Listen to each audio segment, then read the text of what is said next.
Does it really sound that far-fetched? Alright, well, let's treat that as speculation for now. I do agree with what you've said, so let's go with your idea for now. Good. Okay, now that we finally have some meaningful leads, I think it's time to reconvene. Let's get the others.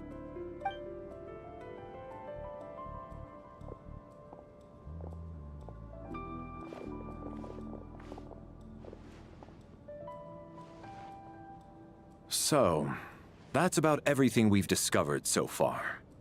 I'll share my theory first. Based on what we've learned from the logbook, I believe the extra person among us is most likely the killer. If the killer had simply bought a ticket, it would have greatly increased the risk of their identity being exposed. I expect he or she either hid in the theater ahead of time, or found a way to slip past the ticket inspection. They then blended in with the group and waited for an opportunity to strike. What about the note found in the investigation report? Any thoughts on how that fits in? The killer may have simply planted it there as some sort of sick joke. I've seen my fair share of psychopathic killers. They love playing cryptic mind games. So, it has nothing to do with the haunting of the theater after all. This theory makes sense to me. If we have an audience member unaccounted for, chances are they didn't come here to watch the show. Could it really be that simple? So, in other words, all we have to do is find out who got in here without a ticket, and all our problems will be solved? Then let me make one thing clear. All the theater staff should be well aware that I came here for the rehearsal legitimately, yes? There's no way I'm the one who didn't have a ticket. It's true. I hear you used every trick in the book to get a hold of that ticket, too. Everything short of throwing a temper tantrum and rolling around on the floor at the entrance. I most certainly did not degrade myself in such a way.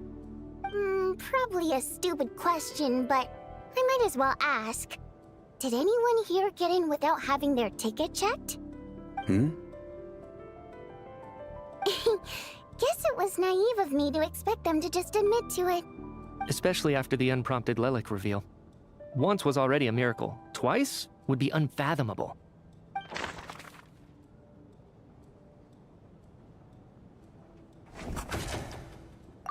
We have to catch this extra person, even if only for the victim's sake.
As things stand, the audience head count doesn't add up. I guess we can rule out the theater staff members.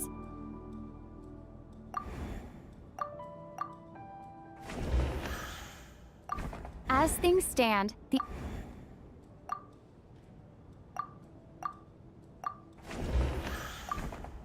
I don't believe any of us here knew Shram before all this. If no one can verify Shram's identity... Mr. Shram, did you really go through the ticket inspection to get in here? Huh? Me? Why am I being singled out, my friend? Do I seem that suspicious? It's not that you stand out as suspicious, more that everyone else has been ruled out as trustworthy. Okay. Well, we spent the best part of 2 days together now, so I'm sure you can all tell what kind of person I am. I'm a true gentleman.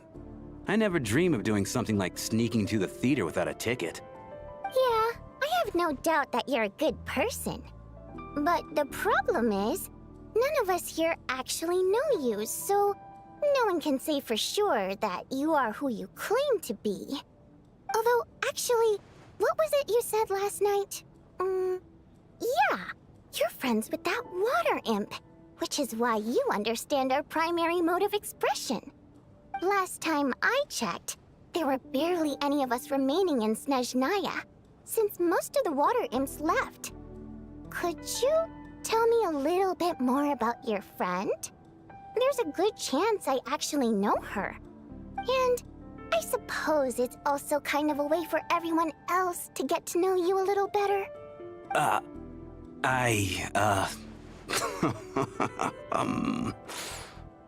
Good grief. Are you blushing? Pull yourself together, man. Stop giggling like a teenage boy. It's revolting. Hey, revolting is a little strong. All right, fine. I'll admit it. That water imp friend of mine, the truth is, we're dating. I was just the bodyguard hired by our family. But the stars must have aligned, because sparks began to fly between me and their daughter. Never in my wildest dreams did I think I'd get so lucky. We don't need details. Just get to the point. Okay. I'm just a little hesitant to reveal her name, that's all. You know how it is. These are delicate times. Even with me to protect her. If word gets out that she's dating a human, both the Fae and human factions will give her a hard time. Really? Wait, no. That can't be. Huh? Shram, what the devil are you talking about? Why is everyone looking at me like that? Surely you can understand where I'm coming from. Delicate times? Factions? Yes? You know, the Civil War? Last time I checked, the Fae and the humans were still at each other's throats. If I'm not mistaken, the last significant civil war in Snezhnayan history was over 400 years ago, when Her Majesty the Tsaritsa had just taken the throne and was consolidating her reign. What do you mean, 400 years ago? What's going on here? Is Shram from the past? All right, Mr. Mitya, you win this round. As far-fetched as it is, it appears that your theory may be correct. I'm just as amazed as you are. I didn't even believe it myself, to be honest. Is someone going to explain what's going on here? From the look on your face, you figured it out too, haven't you, Traveler?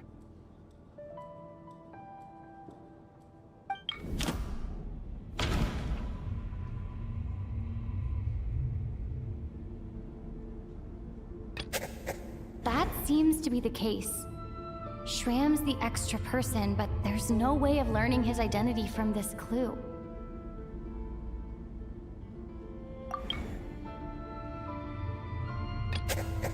Vodianitsa's private letter touches upon the history of the Water Imp aristocracy's exile.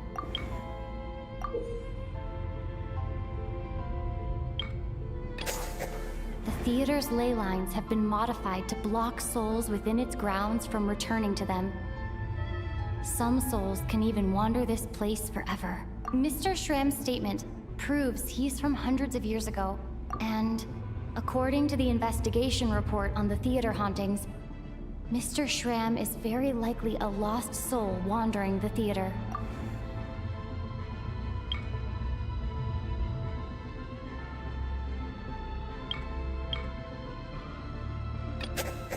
This is Mr. Valeri's hypothesis.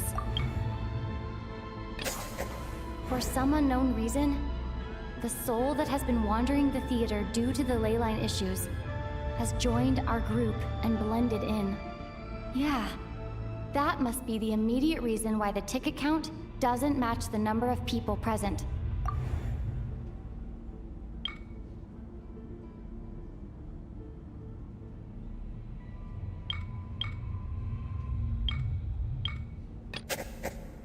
of last night, Lelek, that is, Odette, was under surveillance, which rules her out. The contents of the investigation report have been verified. There are indeed leyline issues and wandering souls in the theater. Death likely symbolizes the deceased. Mr. Shram, for instance.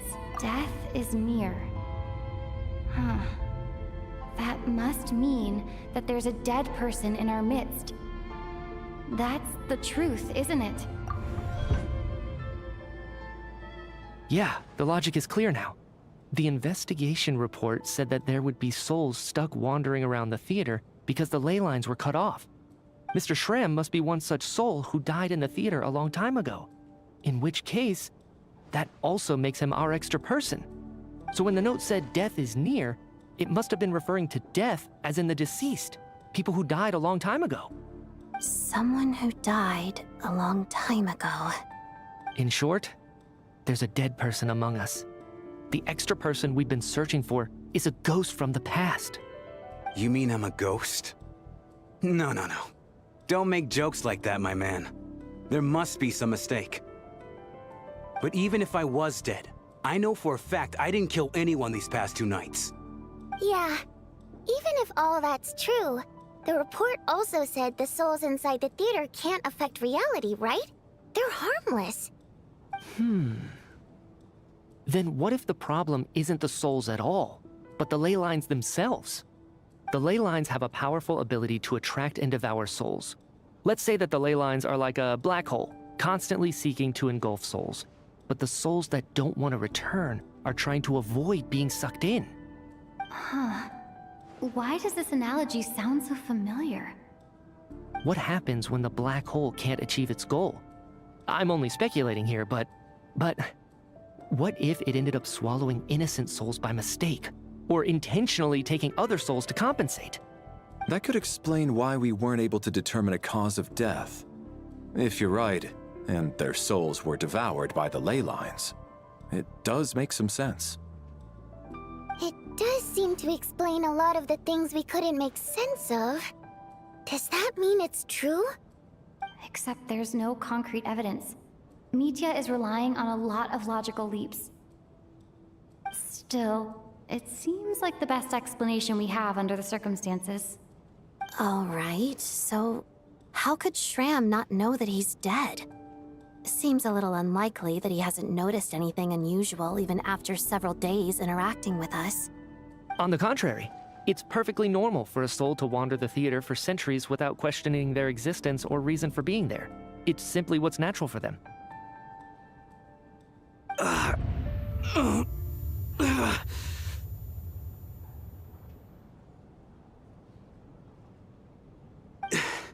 You know what, Mr. Brainiac?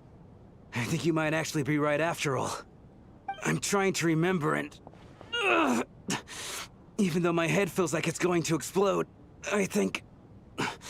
it's all coming back to me.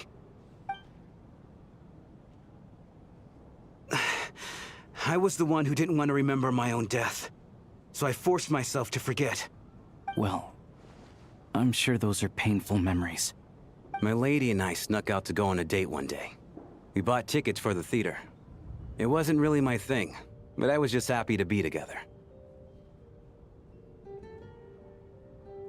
All of a sudden, a group of people burst into the theater, shouting for all the water imps to get out, performers and audience members included. It was clear the conflict between humans and Fae had reached a boiling point. This time, the extremists were even coming after the water imps who had nothing to do with the war.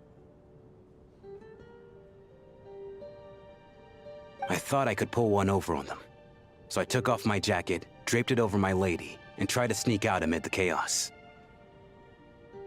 But I got caught. They started shouting, calling me a traitor to humanity. But I was going to do whatever it took to buy our chance to escape, no matter how many people stood in my way.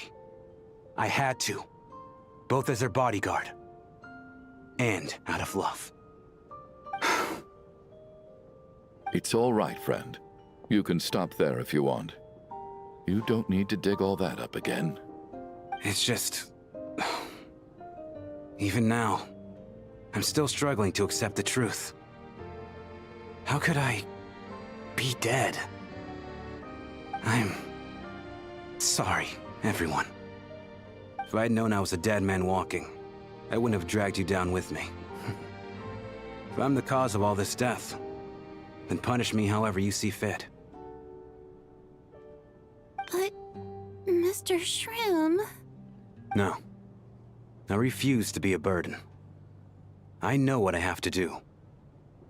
You said I've been wandering the theater for centuries, right?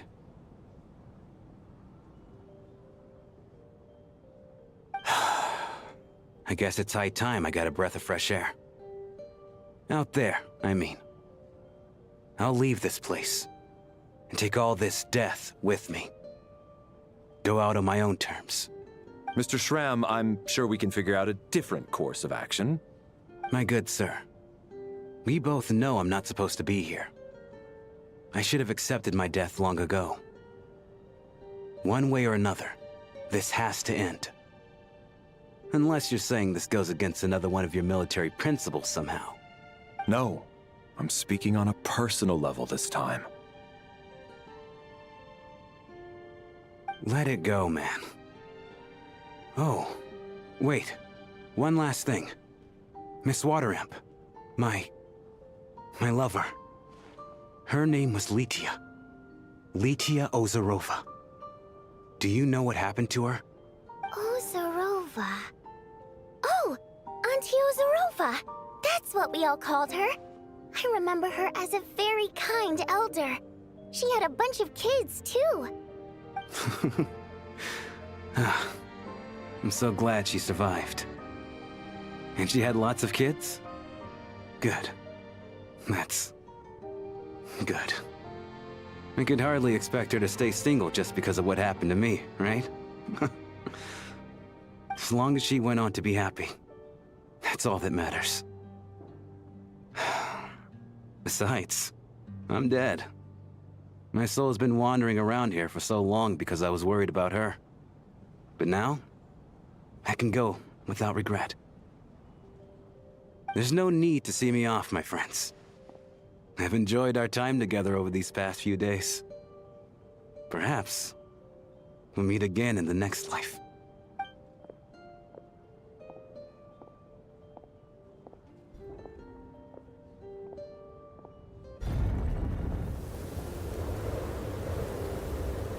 Take care, my man.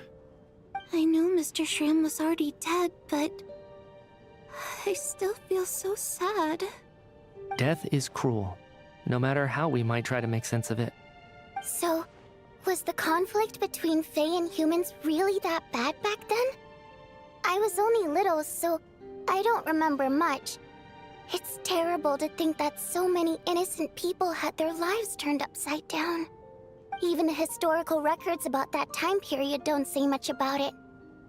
All people know is that the Tsaritsa founded the Fatui, drove out most of the Fae aristocracy without explanation, then used her terrifying power to suppress the humans. It seems to me like the Tsaritsa chose to make herself the enemy. She downplayed the conflict, directing whatever animosity both sides had for each other at herself instead. That's also why, despite how brutal the conflict was at the time, there hasn't been much lingering tension between humans and Fae since. Things have been fairly harmonious for the past few centuries. So, the Tsaritsa banished the Fae to protect the Fae living in the city? She offered herself up to be hated in exchange for peace.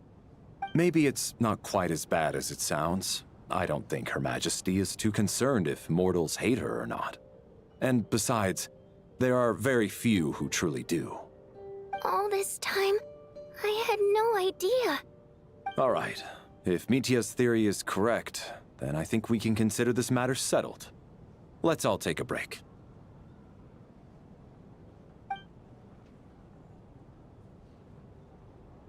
Ugh, if only this blasted storm wasn't still raging on.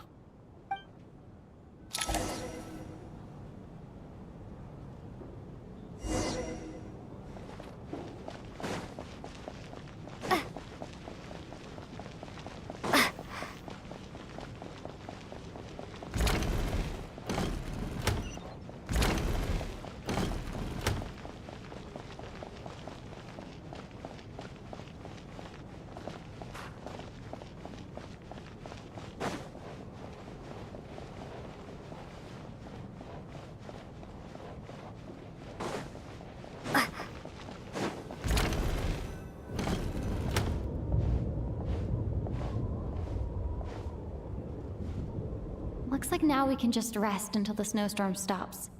I still can't believe Shram turned out to be a ghost who'd been in the theater for hundreds of years. To think he was dead this whole time. What a strange turn of events. Knock, knock. Hmm? Knock, knock. You know the door isn't closed, right? You don't have to knock. Think of it as a signal then. When I'm entering someone else's room and I knock, I'm here as Odette. If I don't knock, it's Lelik.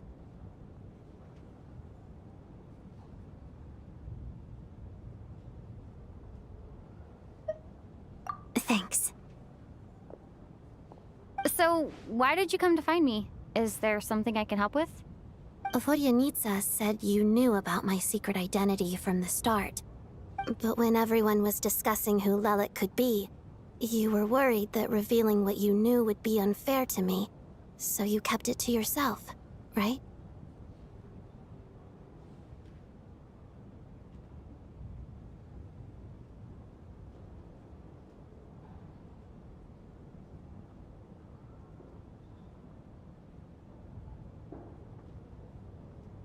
Yes, I'm extremely grateful for that. It's nothing. I mean, you didn't hold what happened to the Senora against me, so I should thank you for that as well. Actually, there's something else as well. I found myself in a situation similar to the one you were in when you helped conceal my identity. So I thought I'd come and ask you for advice.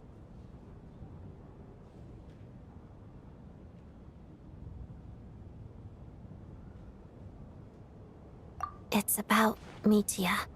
Before all of this, the last time I saw him, he was dead. As I'm sure you know, my goal as Lelik was to stop Project Snezhnaya. Well, when I found out the tech lead for the experiment behind Project Snezhnaya was Mitya, I immediately started planning to track him down and threaten him to back out. I often saw him around the theater, but I soon concluded that making my move there would risk exposing my identity. So I decided to infiltrate the Armory Palace and go directly to his lab. That way, the threat would be much more effective.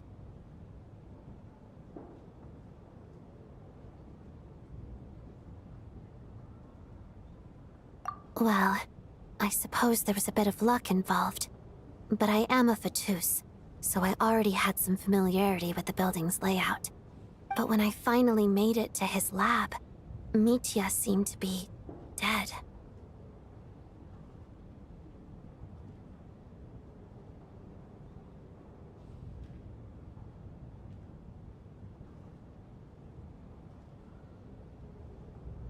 I checked his breathing and his pulse.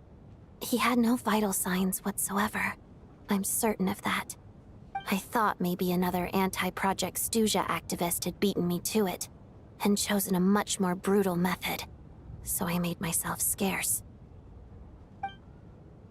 That's why you were so on guard around Mitya that first night here. Yes. When I saw him sitting in the audience during the performance, I could barely contain the shock. To me, it was a miracle. Somehow, he'd come back from the dead. But then, the murder started happening and things got so complicated that it wasn't really at the front of my mind. That is, until Mitya himself said there must be a dead person among us. Then, I couldn't ignore it any longer. And yet, you thought that bringing it up right away would single Mitya out. Just like when everyone was suspecting Lelik. Exactly. I thought there could be something I was missing. Besides, we soon figured out that Mr. Shram was a ghost. And we knew there was only one extra person. So we thought he had to be the one. But now it seems like there's another candidate. I understand why you kept it to yourself. There was so much information being thrown around during that discussion. Bringing up Mitya would have just introduced more confusion. So, what do you think we should do? Let me confirm one thing first. When was it that you found Mitya dead? Around a week ago, sometime in the afternoon. A week ago? That's earlier than I thought.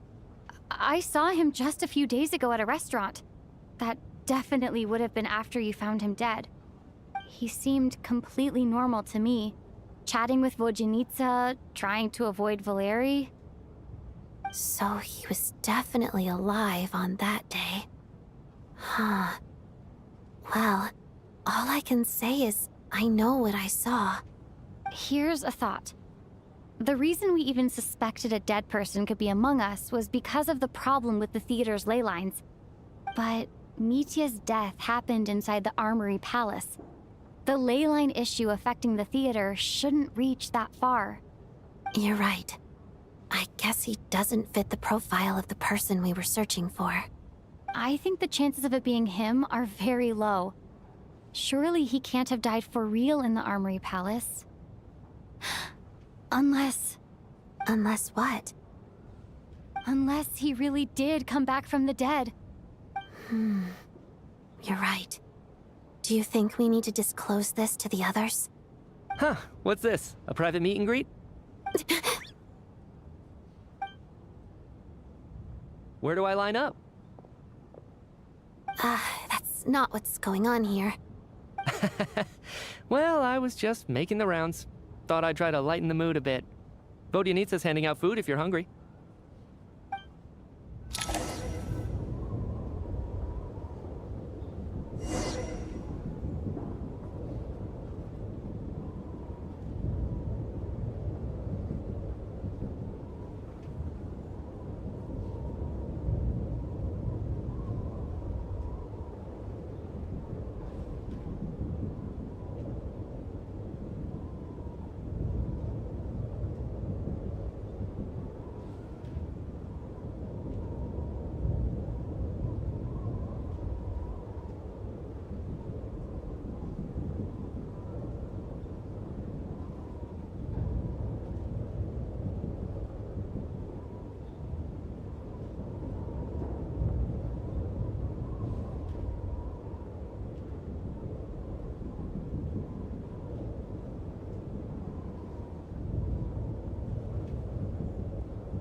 What is going on with this storm?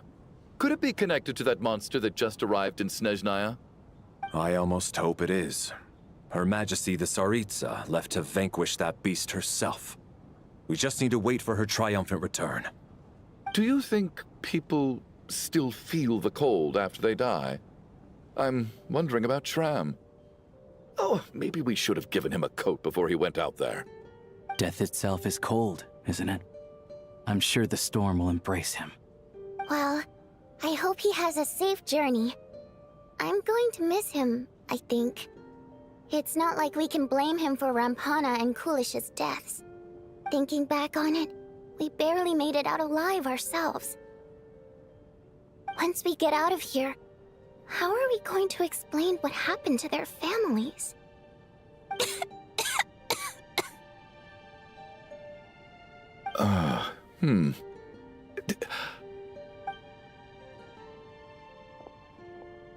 Are you okay?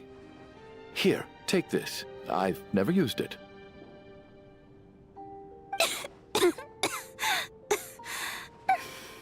Thanks. Look who's Mr. Nice Guy all of a sudden. Is it because Tonya stood up for you this morning? At least you know how to return a favor. Yeah, without Tonya, who knows how badly he would have been hurt.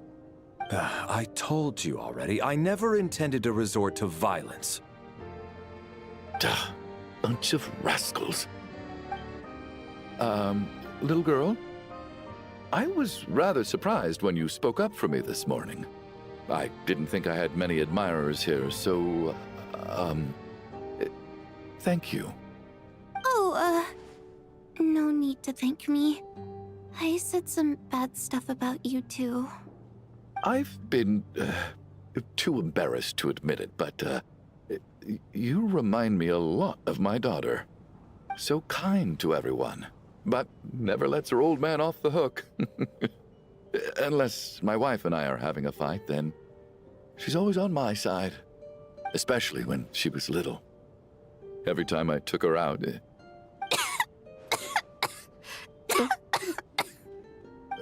All right, easy now.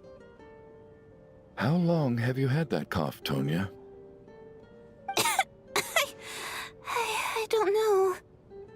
It's probably been a while. I'm fine. Are you taking anything for it? Yeah. I'll be fine once I see my brother. He's gonna pick some frost fairy flower leaves and brew a tonic for me. I'll feel much better once I drink that. I see. That's good to hear, then. We should probably discuss arrangements for tonight. Now that the deceased has left our midst, there shouldn't be any more incidents. However, out of an abundance of caution, I'll keep watch. Shouldn't we take shifts? I can take one if needed. No need. I managed to get a nap in earlier, so I have plenty of energy right now. After all the tension of the past few days, everyone else should just focus on getting a good night's sleep.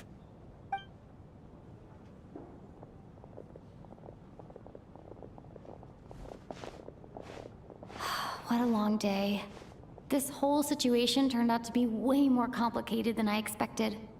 But Valeri's right. I should just try to calm down and get some rest. The last thing I want is to give myself nightmares.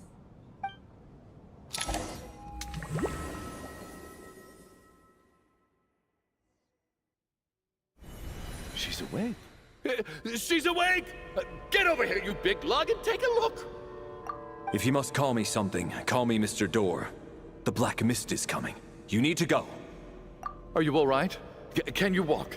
We just got attacked by monsters on our way up. That Mr. Door fellow protected us. He just seemed to come out of nowhere. Not much of a talker, but when it comes to taking down monsters, that man doesn't hold back. Curses! The Black Mist is catching up to us. We need to keep going. Mr. Door, I don't believe I've ever seen you around here before. Why is that? There's no need to try to get to know me. I'm just Mr. Door. Mr. Door! Looking for trouble! Get rid of them! I can just push these ones up. Oh, well, anyway, we're lucky to have you here. Thanks for saving us earlier. No need to thank me. This is where my duty lies.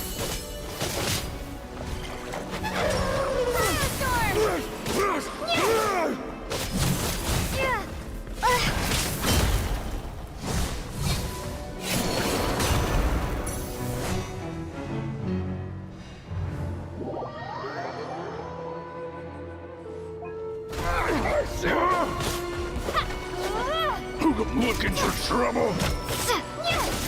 On the ground.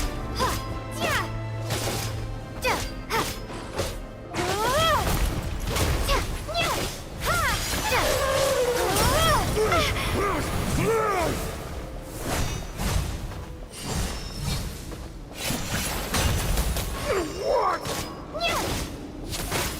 Well played.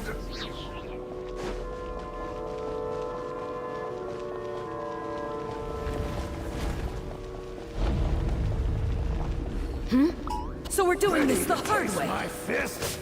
And case!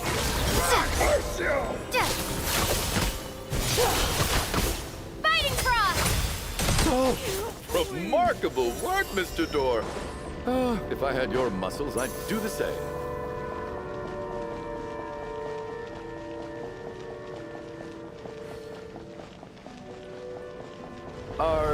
none of these doors the one you're looking for? No.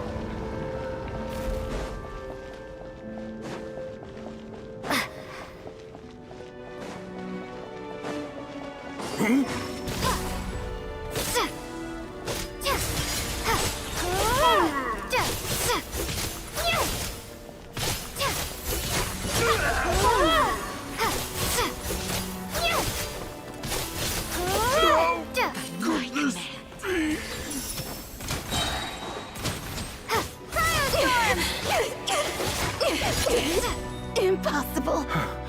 I'm so exhausted. And the black mist is still rising. Oh. Wait, look! There's more monsters down there. Are they coming from within the black mist? No, no! They're gaining on us! Quick, keep going, or they'll be at our heels any second!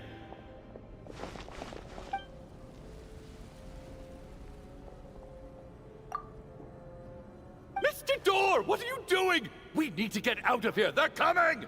Found it. This is my door. What? You mean you're going to stay here? I am a door. This is where my duty lies. No! You saved us. We can't leave you behind. You must keep going. A door can only keep things out for so long. You must make haste. But... Oh, you're right. Let's go. We can't let Mr. Door's sacrifice be in vain.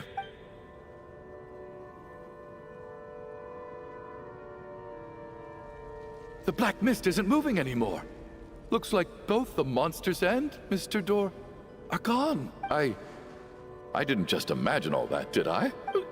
Surely I wasn't so scared out of my mind that I hallucinated a door as a human being? Oh, okay, good. There's no way we both hallucinated the same thing. Getting sleepy? Well, looks like we're safe for now. Go ahead. Let's get some rest.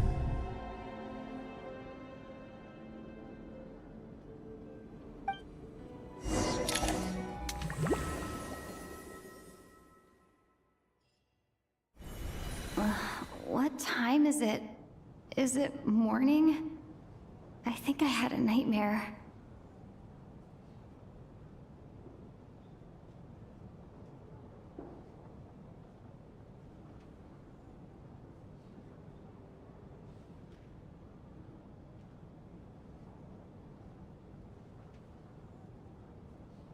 Oh, I guess everyone's still asleep.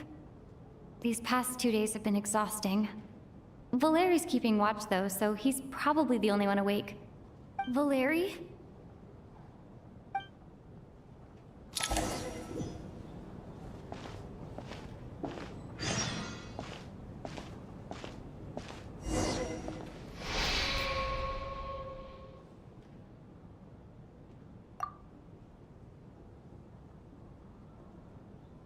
Wake up!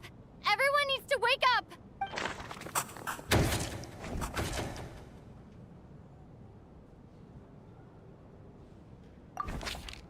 Just like the last 2 nights. No clear cause of death. I've been a real thorn in your side, haven't I, Mr. Valeri? Now you can rest in peace. But for me, life will be all the duller for not having to run away from you, my friend. How's Tonya? Is she okay? I just checked on her, and it doesn't seem like anything serious. She's just exhausted from the past couple of days, and she's still recovering from her illness. We should let her sleep a bit longer.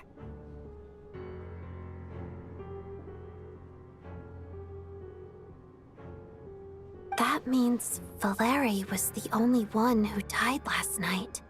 If Valeri was awake and keeping watch, it would have been impossible to kill him without waking everyone else up. That much is certain. This is so frustrating. Why has nothing changed since yesterday? I thought we already dealt with the dead person causing all this. Actually, one thing has changed. There's only 1 victim this time, not 2. Does that mean...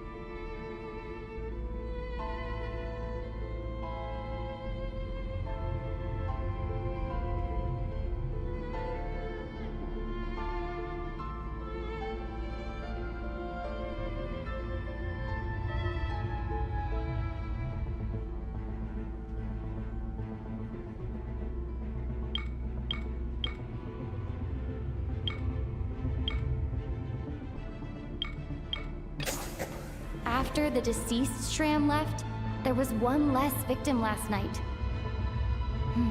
That more or less tracks.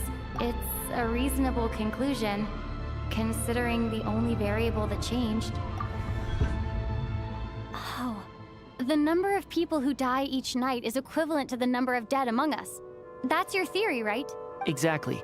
We identified Mr. Shram, and the night after he left, the death toll dropped from 2 to 1. By that logic, there must be one more dead person left among us. Another one? But there was only one person unaccounted for in the ticket checks, right? The head count should match up now. Having an extra person was definitely a cause for alarm, but being one person short isn't nearly as unusual. Someone could have left in the middle of the show, or made it out before the storm hit. One more dead person among us. If Mitya's theory is right, then what Odette told me seems a lot more relevant. It's just, at the time, we had no reason to think there was more than one dead person. If only we'd taken it more seriously as a possibility, maybe this could have been avoided. I'm sorry. This is my fault. I had information that could have been helpful, but I held back. I should have brought it up right away. I'm partly to blame as well. I was too quick to dismiss Odette's concerns. What is this about? What have you two been getting up to behind my back? Sounds like there's some big news you've been keeping from the rest of us. Well, we're all ears.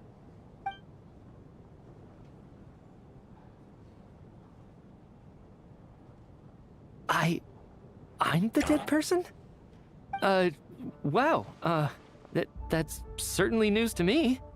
Odette and I talked about it yesterday, but we thought it just wasn't possible, so we left it at that. Yeah, I don't blame you. If I'd been there, I probably would have reached the same conclusion. It just sounds too unbelievable. Let me just try and verify this. I just scoured my memories trying to think back to the afternoon Miss Odette mentioned. But I honestly have no recollection of dying. That's where I'm different than Mr. Shram. Having seen Mr. Mitya a few days ago myself, I also find it hard to believe he could be the other dead person among us. Well, if it isn't Mitya, then who? Do we vote on it? If you don't mind me asking, Traveler, I believe you mentioned that you know Tonya's brother.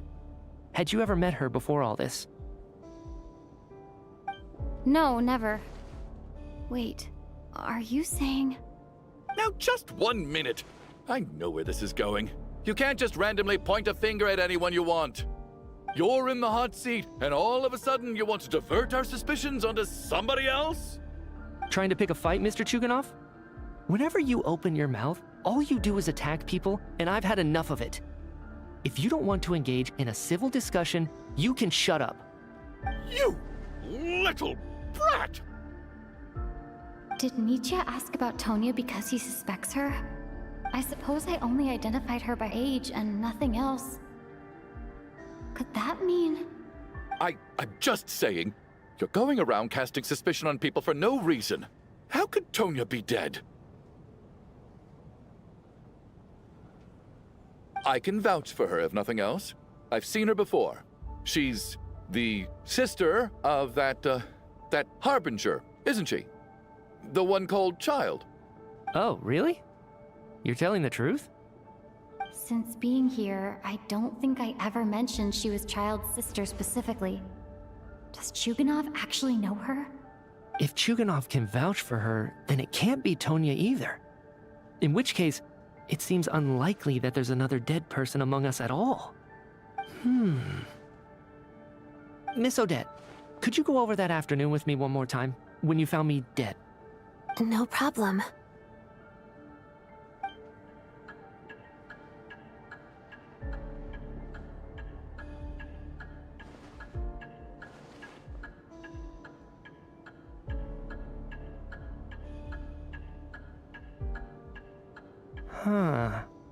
No matter how hard I try, I just can't remember anything about dying. But I do remember something else. Miss Vojanitsa, During our last meal together, I told you how some of the researchers were suffering from temporary memory loss. Do you remember that? Oh, yeah. You said it was hindering the progress of your experiments.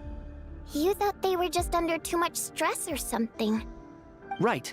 And even though I don't remember dying that day, I'm pretty sure I experienced something like amnesia. Some of my memories from that afternoon are missing. Are you suggesting you're missing the memory of your... Of course, how am I only just realizing this? Humans aren't necessarily aware of their own death. You mean being silently assassinated, or dying in your sleep? Situations like that? The researcher's amnesia. Suddenly it all makes sense. I must thank you, Odette. I think your perspective just helped me reach a breakthrough on a series of issues that have been troubling me for quite some time. All right. It's decided then. I'll be the one to leave today. Oh, leave? Hey, wait a minute. Aren't you rushing into this? What if you're wrong? You'll pay with your life. Come on, kid. Aren't you gonna fight for your life? This seems like a rash decision. I have other reasons beyond what's been discussed. In fact, thinking back, I remember during Miss Odette's performance, while I was sitting in the audience stalls, a brilliant new idea for my research popped into my mind. But then, my train of thought suddenly cut off. I can't remember it now at all, and I didn't take any notes. I guess that must be another instance of temporary amnesia. No. Hold on. I see where you're going with this. You're suggesting that each instance of temporary amnesia is a death, right? There's a glaringly obvious flaw in that idea, no? How can one person die so many times? I believe Miss Odette's account. During the period where my memory is blank, I must have been either dead or in a similar state. All it would take is for the same thing to happen in the theater, and I would come under the effect of the ley lines in this vicinity. This increases the likelihood of me being the deceased, does it not? But...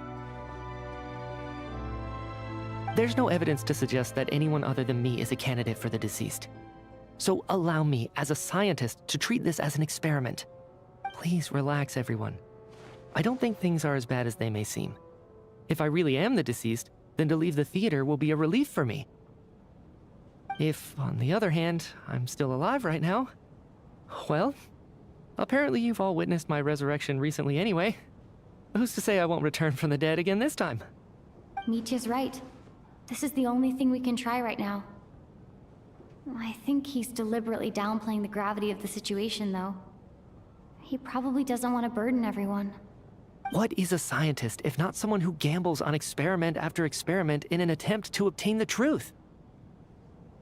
With this snowstorm, the ley line phenomenon, ghosts of the dead, and my amnesia, we've been paralyzed by not knowing and powerless to do anything about it. It's a terrible feeling. But if I do get resurrected, you can be sure that I'll come back with the truth of all this. Just you wait.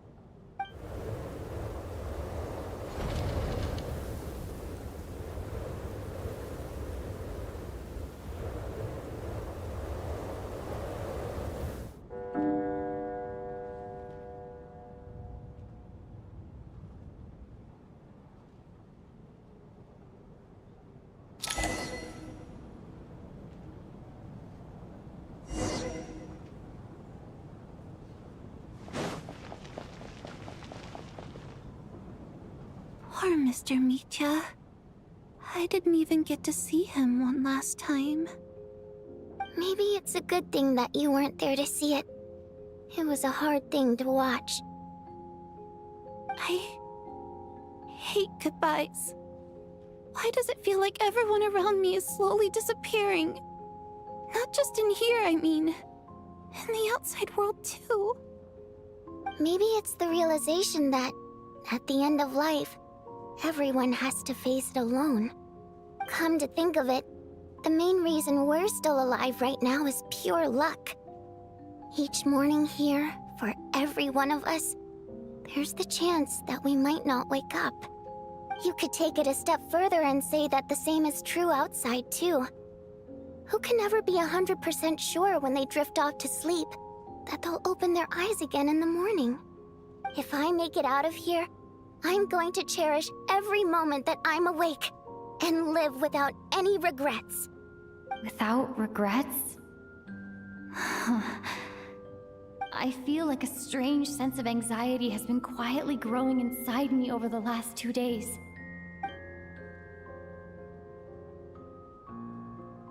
Are you okay? You look really glum.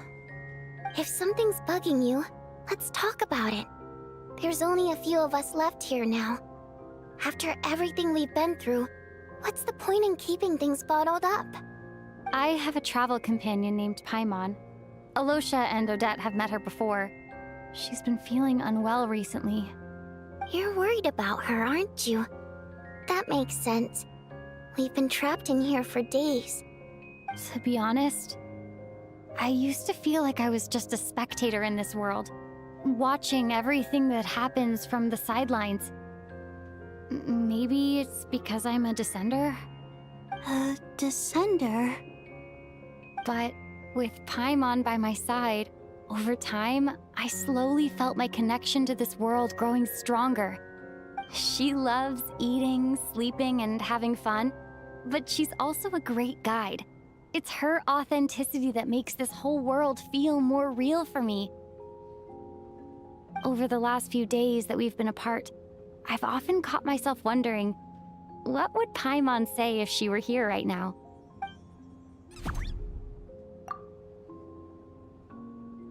But by the time I snap out of it, the conversation has already moved on and I'm still in my own little world.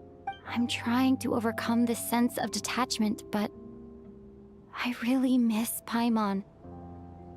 I guess, in a way, she means the whole world to me. I bet she misses you when you're not there as well. Maybe you're her entire world too. I don't know if this will make you feel any better, but back when the water imps left Snezhnaya in droves, I also felt like the whole world was suddenly empty. I could be surrounded by people all smiling and having fun, and still feel completely separate from it. So, I totally understand how you feel. Later on, I started to think, maybe accepting the fact that our loved ones won't always be with us is something that takes a lifetime. All we can do is cherish their companionship from moment to moment.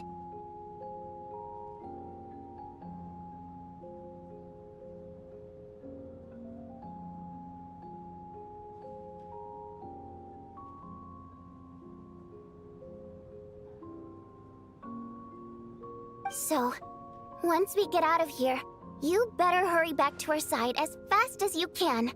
You can't let your story end in regret. That's the trope I hate the most. Thank you. That's exactly what I needed to hear. But Vodyanitsa, if you hate goodbyes too, why didn't you leave with your people? That's just the choice I made. I used to regret it, but I don't anymore.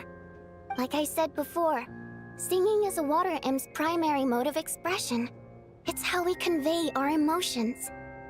Our songs have echoed through this theater for hundreds of years, each one a story pieced together through moments of joy and sorrow. But does a story exist without someone to read it? To me, the answer is no. So I made the choice to stay. That way, there would still be someone left to sing these songs and listen to their stories. Otherwise, they could have been lost forever. Could you teach me how to understand your people's songs sometime? I want to be able to truly hear them, like Mr. Shram.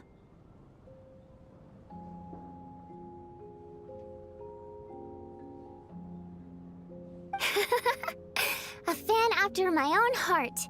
Thank you, Tonya. How about I sing something for you, and you tell me what you hear? Okay, I'll do my best.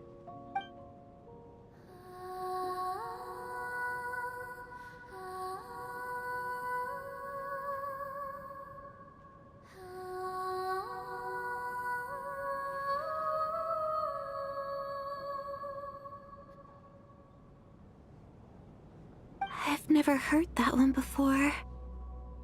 I feel like I can hear a sense of longing somehow. I wonder why that is. Color me impressed, Tonya. You're a keen listener. Most people can only tell if a song is happy or sad. I didn't think you'd be able to pick up on such specific details. So, what's the song about then? Come on, tell me. I've actually never performed this song in the theater before, because it has more of a ceremonial purpose for our people. It's not meant for the stage. It means something like, "May those we have lost watch over us, and follow this song back home in the night, so that we might be reunited once more." No wonder I could hear that sense of longing. You sing it for loved ones who have passed away. I hope it reaches them. It's getting late, Tonya, and you're not well. We should all turn in early. I suppose there's no reason to keep watch tonight. Okay. But, before I go to bed, could you sing that song a couple more times for me, Vodyanitsa? Of course. Anything for my #1 fan.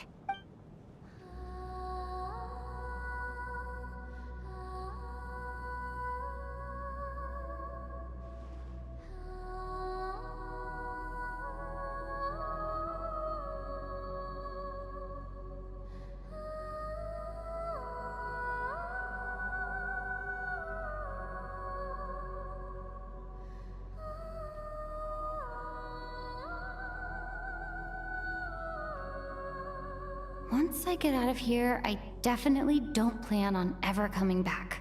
But I guess that means I'll never get to hear Vodyanitsa sing again.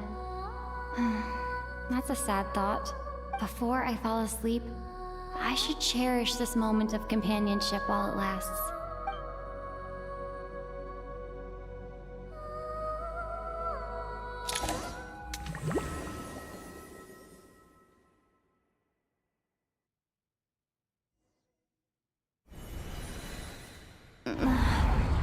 Where am I? It's so dark in here, and I feel kind of dizzy. Am I alone?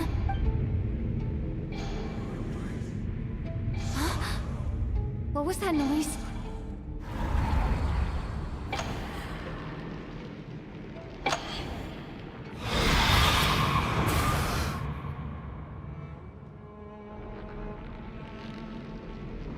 Return, O spirits. Fulfill your oath of protection.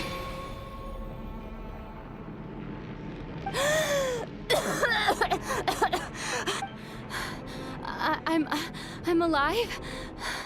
What just happened? No time for questions. Quick, over here. Turn on the switch. We need to bring back the light.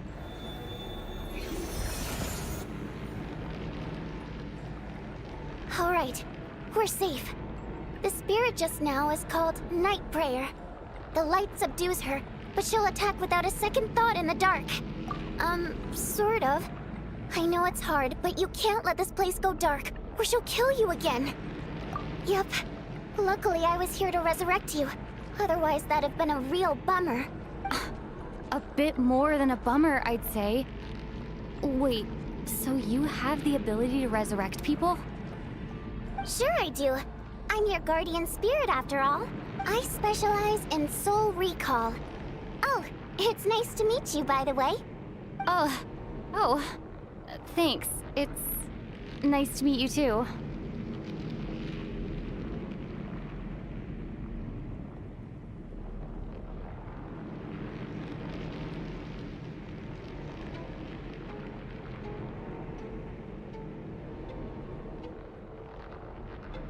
All right, there's no time to waste. The black mist is already catching up. We need to avoid it at Night Prayer at all costs. Come on, we need to reach the next switch before the place gets too dark.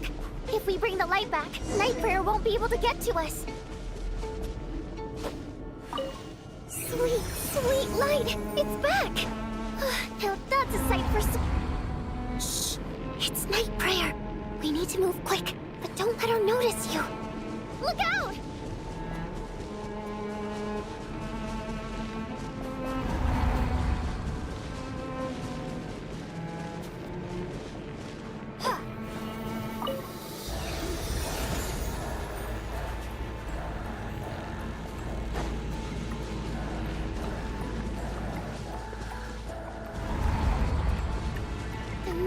Which is over there.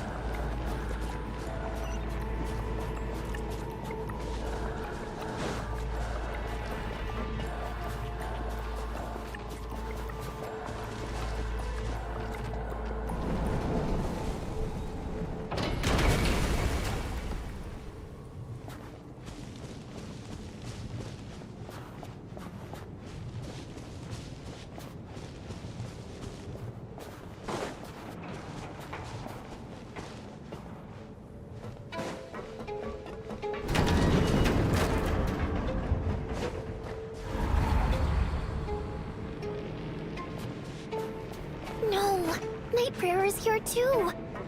This can't be the only path. Let's head up there and take a look.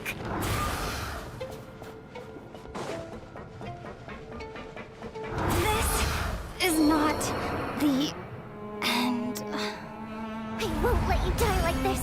Not on my watch.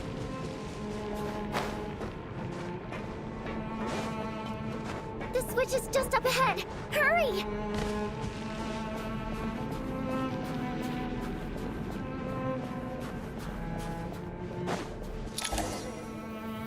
It's too dark. We're not gonna make it. Come on, faster!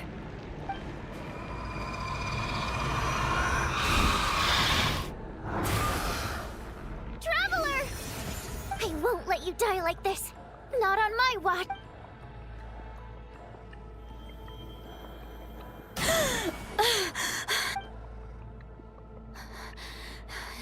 Even though it's not permanent, dying is definitely not a pleasant experience. Great. You're back. Yeah, thanks to you. Time for you to get out of here. Quick, before the light runs out. What about you? You're not coming with me? I can't. I've already been used up. A guardian spirit's skills are finite. I can only resurrect someone so many times.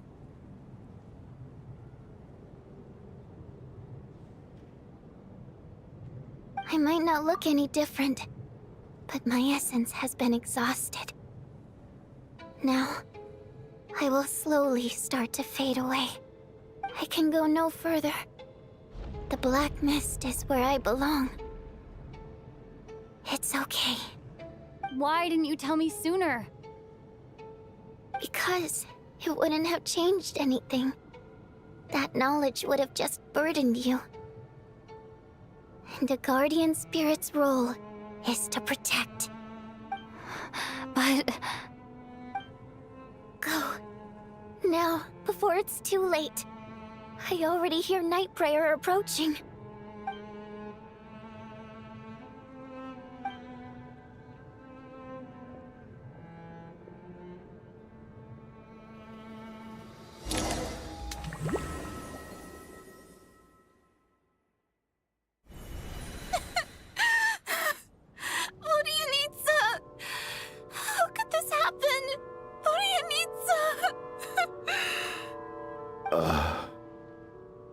Well, I guess there's no need to inspect the body.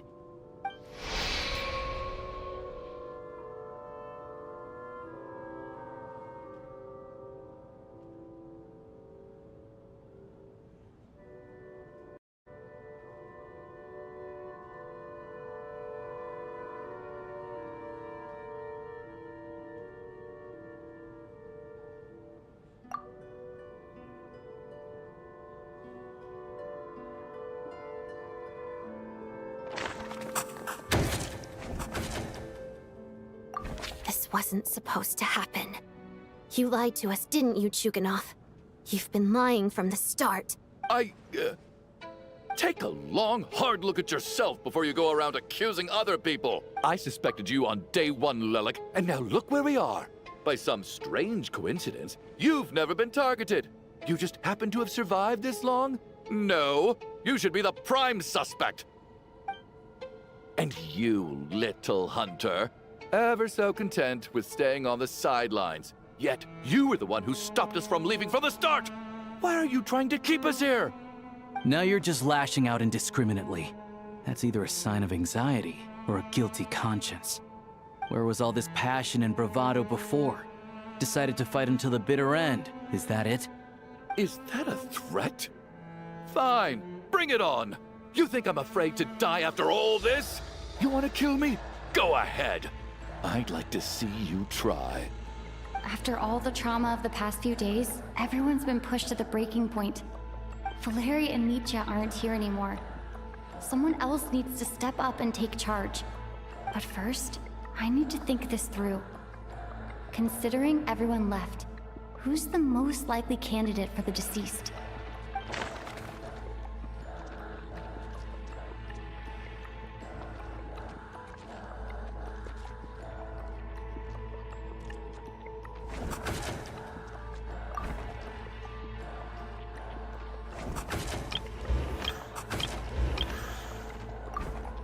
Of those who remain, the only person we've never met before is Tonya.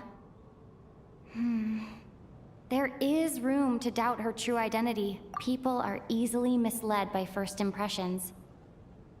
Now that I think about it, child sister was in fact a label I imposed on her due to my own assumptions. But Mr. Chuganov vouched for Tonya's identity yesterday, with basically no other possibilities left. Could it be...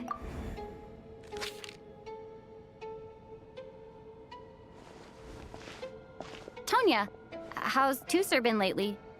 Tusser? Your brother Ajax must have mentioned me in his letters home, right? Did he say anything about a blonde traveler? No. And my brother's name is Razik, not Ajax. Ugh. Chuganov, looks like it's your turn to do some explaining. Yesterday you said you could vouch for Tonya. Why did you give us a false testimony? I knew you were behind this, Chuganov. You've been lying through your teeth from the start. Everything about you is fake, down to the wife and daughter you're always talking about. Your entire family man persona is a charade, isn't it?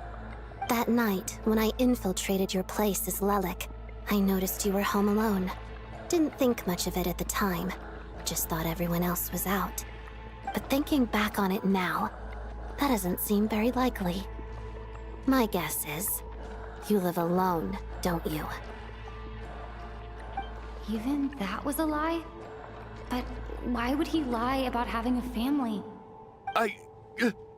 Oh! Curses! Oh, why is there no end to this blasted snowstorm? If it would just stop! If it would just stop. I think I remember now. I know how I ended up here. It feels like a distant memory. But at the same time, it's just like it was yesterday. The reason I'm always coughing is because I got sick with frostbite. The locals usually call it the snow cough. It's not a very common illness. It's partly genetic and partly caused by the cold climate, but it can be fatal. They sent me to the hospital as soon as they found out I had it. And I spent so long lying there in that hospital bed. After a while, I felt myself growing weaker and weaker. Nothing seemed to be working anymore. Neither the treatment that the doctors were giving me, nor the medicine my brother was brewing from frost fairy flower leaves.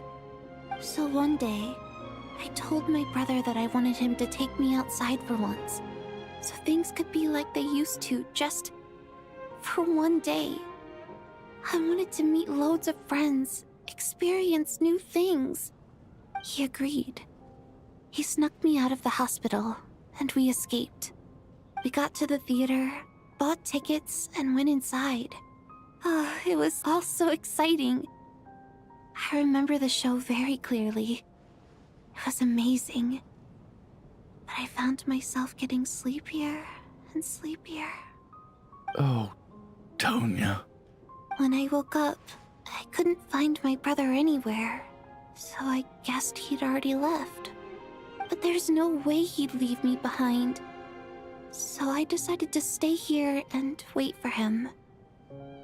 At the time, I figured he'd probably gone to brew some more medicine for me. I was planning to chew him out for abandoning me when he got back. Tonya, it sounds like by then you'd already...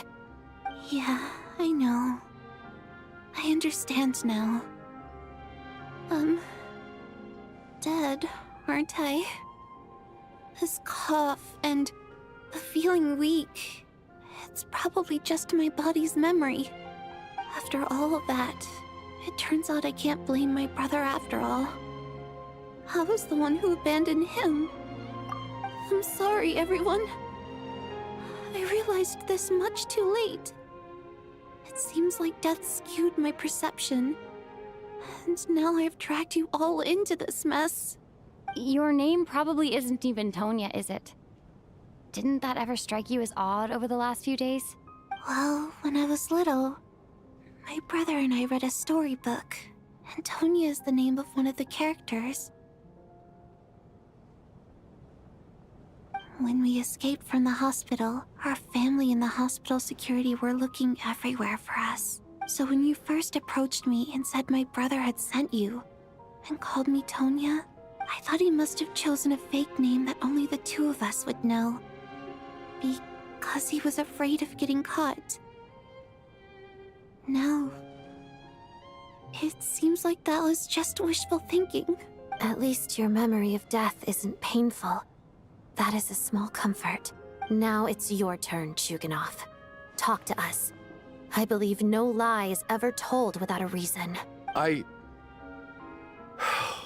You're right. I was lying. I happen to know that the Harbinger child and his sister Tonya managed to get tickets, so I lied to you and pretended I knew them. And yes, I was lying about my family too. The truth of the matter is, I lost them a long time ago. I just refused to accept reality. And now I've spent the second half of my life living a lie. I'm a joke. My daughter's name was Iskra. And before you ask, yes, Iskra, as in Iskra Manufacturing Plant. She also died from the snow cough. She was just 6 years old. If she were still alive today, she'd be around the same age as little Tonya here, after Iskra passed. My wife couldn't bear to face those memories either. So she chose to start a new life, without me. One day when I came home from work and saw the empty room, I felt like I couldn't breathe. Subconsciously, I started to imagine that they were still there. I soon discovered that this was the only thing that made me feel any better, so I just embraced the delusion. Nothing more than a pathetic means of escapism, I know. But at least it's not a crime. So explain your false testimony then. The night before last, when I was chatting with Tonya, she mentioned that her brother would brew medicine for her from frost fairy flower leaves. Combined with her various symptoms, I suddenly understood everything, including the fact that she was deceased. The snow cough used to be an incurable illness. I would pick frost fairy flower leaves to brew medicine for Iskra too. It took hours and hours on the stove. But the year after my daughter passed away, the Jester of the Fatui announced that a cure for frost blight, also known as the snow cough, had finally been developed. It turned out that all previous treatments were completely ineffective. No better than random concoctions. That was the final straw for me. I just couldn't take it anymore. Just one more year. One more year, and everything would have been okay. So, more than anyone, I know full well that in this day and age, no one in their right mind would still be using frost flower leaves to brew medicine for the snow cough. Poor Miss Tonya, therefore. Had to have been from an era when snow cough was still a terminal illness. So, you projected your daughter onto her? Even though you knew she was one of the dead? That doesn't make any sense. You knew she was already dead. What did you hope to achieve by protecting her? I just don't believe in your crackpot theories. Nor do I approve of your actions. How can you just declare a living person dead and throw them out into that snowstorm? Nitia's gone. My good buddy Shram's gone.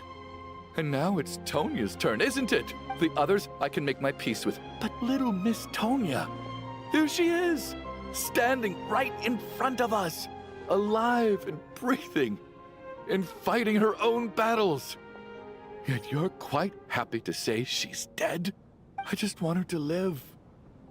Once this snowstorm is over, the very moment it stops, I'm going to march out that door and find someone who can fetch the very best medicine for her snow cough. I'll be damned if I'm gonna let you cast her out into the snowstorm before I have the chance to cure her. Not again. Not this time. Not when the cure is right within our grasp. I'd never be able to forgive myself. Mr. Chuganov, stop. I can't let you do this. Tonia. By the sounds of it, you've known I was dead since the night before last, right? I really liked Mr. Valeri, Mr. Mitya, and Miss Vodyanitsa.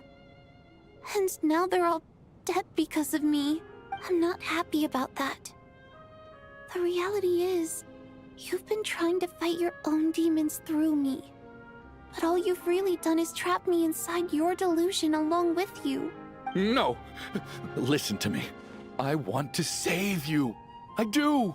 Well, at this point, I'm quite sure that I'm dead. I don't need to be saved. The time I got to spend with all of you is more than enough for me, despite all the bad things that kept happening. I got to meet so many interesting people and spend so many days and nights by your side. Since the day I escaped that hospital until now, this has been an adventure I never even dared to dream of. I'm very fond of you all. If it were only possible, I'd trade my soul to bring back the ones who died. If it meant things didn't have to end like this. And that's why I'm not fond of you at all, Mr. Chuganov. I'm sorry. It's them that you owe an apology to, sir. Not me. Well then, I suppose this is it. It's time for my adventure to end. I've caused enough trouble. You're leaving already? It's still early. Don't you want to stay a little longer? No thank you. Oh, and by the way, my name is Patashka. It was nice meeting you all. Feels strange that we're only being properly introduced now that it's time to say goodbye. Tashka.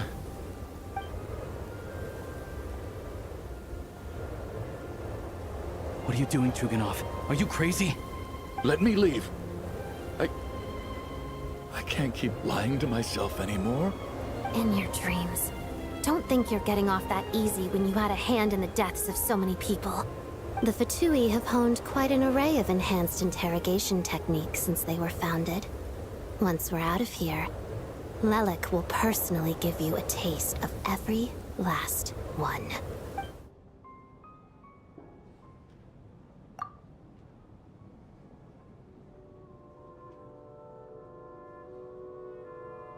I think we should leave.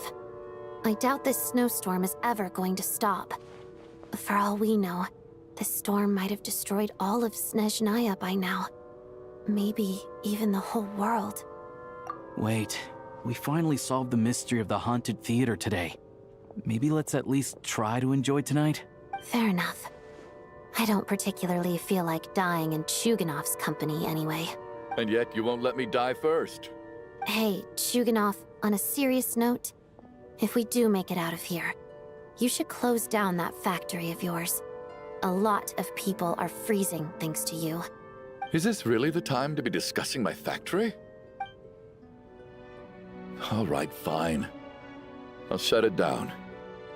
Doesn't matter to me anymore. Am I hearing things? Or was that a knock at the door? There it is again. But I don't understand. The snowstorm hasn't stopped, has it? Should we open the door? Is this it?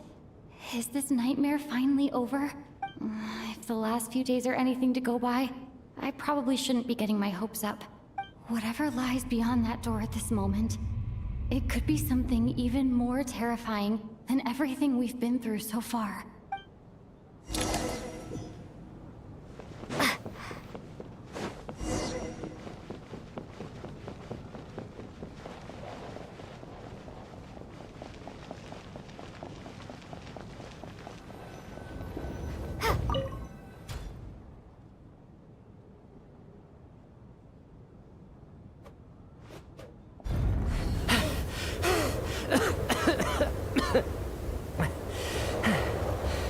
Hey everyone, I'm back.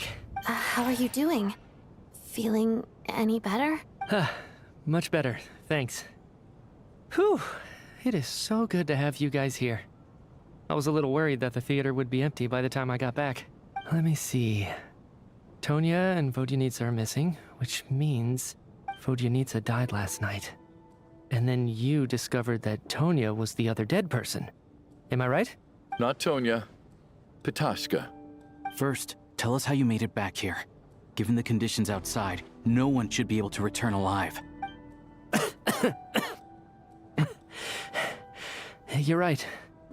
The thing that got me back safely was a song. I heard someone singing. After walking into the snowstorm, my mind grew hazy. I don't know how long I walked through the storm before my mind completely slipped away. Then, suddenly, I heard the sound of singing. The voice instantly brought me back to my senses, and I regained consciousness. So I followed the voice, searching for the source of the singing. I searched and searched, until finally, just a few moments ago, there was the entrance to the theater, right in front of me. I've actually never performed this song in the theater before, because it has more of a ceremonial purpose for our people. It's not meant for the stage. It means something like, "May those we have lost watch over us, and follow this song back home in the night, so that we might be reunited once more."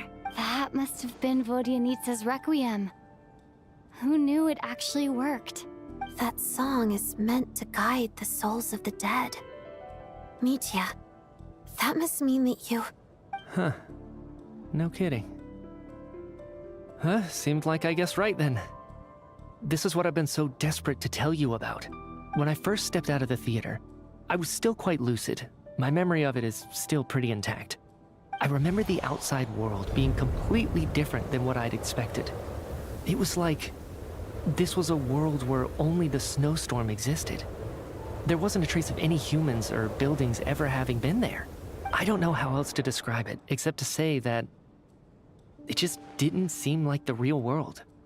And as for the Requiem, if I was guided here by Vodyanitsa's song, it can only mean that I must already be dead. And this is my soul, not my body. But I didn't experience a clear moment of death while I was out there. Nor do I feel any different now than before I walked into the snowstorm. You don't seem any different to me either. In fact, this is something I've been wondering about for a while now. If souls aren't physical, shouldn't they lack tangible form? Both Shram and Pitashka were clearly deceased, and yet their souls didn't look or feel like ghosts at all. They were visible, tangible, no different than you or me. This raises a truly terrible thought. Is that really what Mitya is suggesting?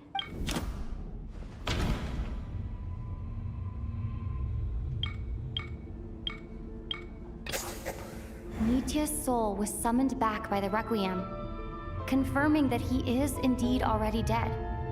And yet, he looks no different from us.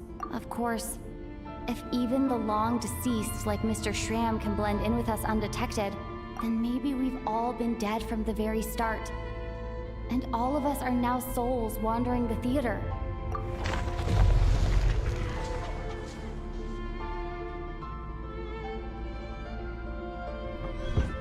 Yes. I think that this is probably the afterlife. What did you say?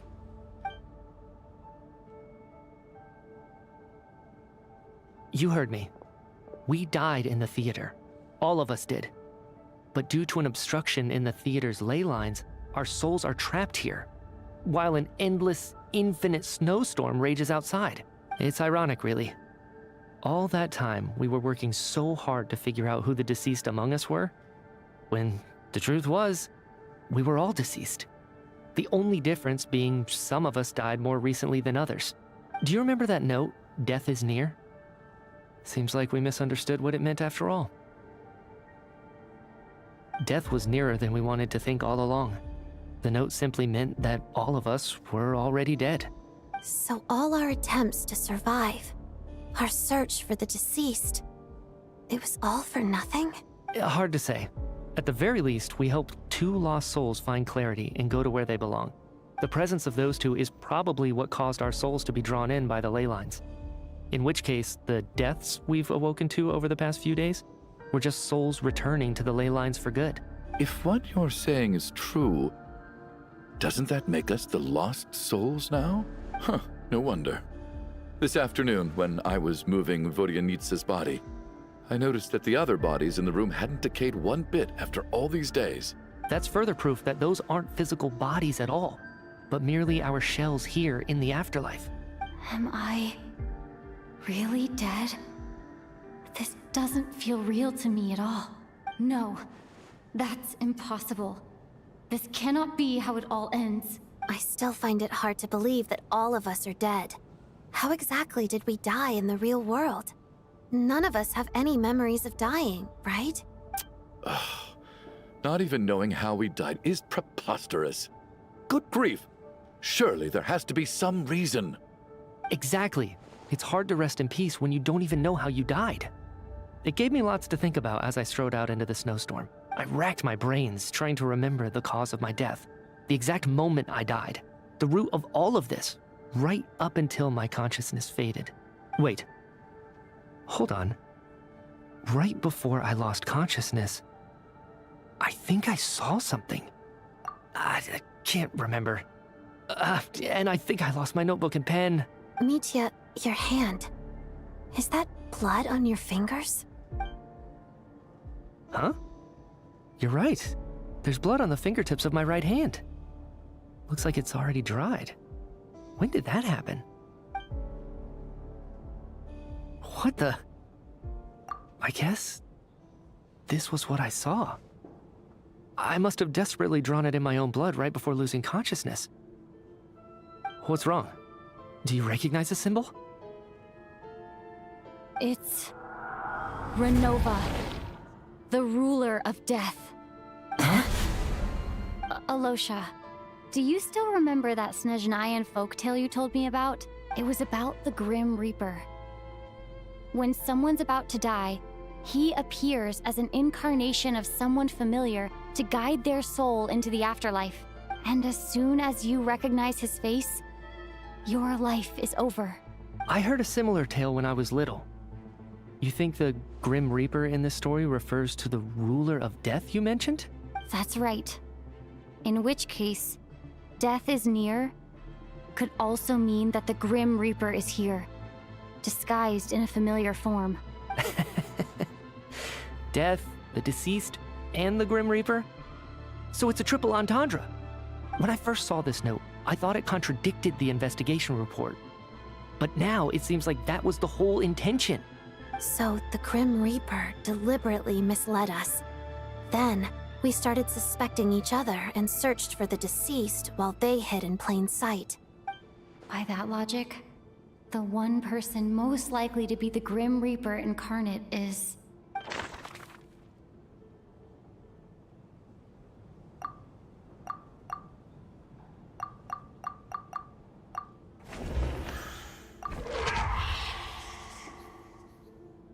No doubt about it. It's Alosha. Looking back at how everyone has acted over the past few days, Alosha is most likely the Grim Reaper lurking among us.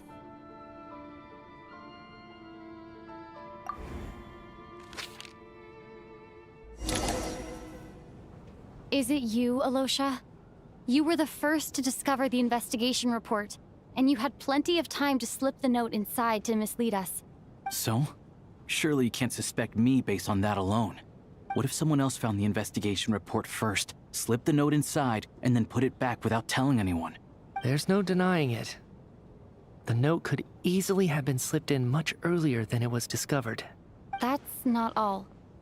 I've also noticed that, although on the surface, Valeri, Mitya, and sometimes I were the ones taking charge of the situation, looking back now, even though you didn't say much, you were always subtly guiding everyone from the sidelines. What do you mean? You were the one who emphasized how dangerous it was outside and insisted we all stay here. It was also you who suggested that we all sleep in the same place. And earlier today, you tried to convince Patashka to stay. I don't understand why, but it was out of character. So, you didn't understand my intentions, and now you're assuming the worst. Seems pretty unreasonable if you ask me. He still won't admit it? Fine. Let's see how he responds to the most damning evidence of all.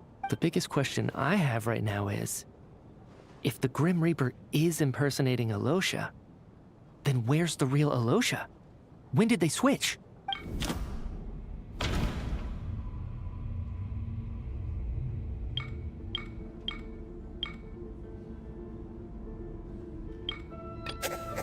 No. The ruler of death would have needed to control how every... That's right. This was the moment, right at the start, before any victims had even emerged. Alosha was switched with the ruler of death while everyone's guard was still down.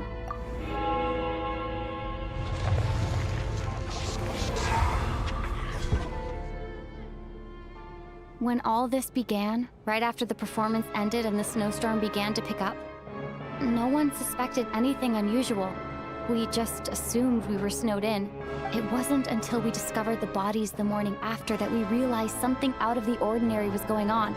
But it's clear now that the oddities actually started earlier than that, when Dimov walked into the snowstorm and never came back.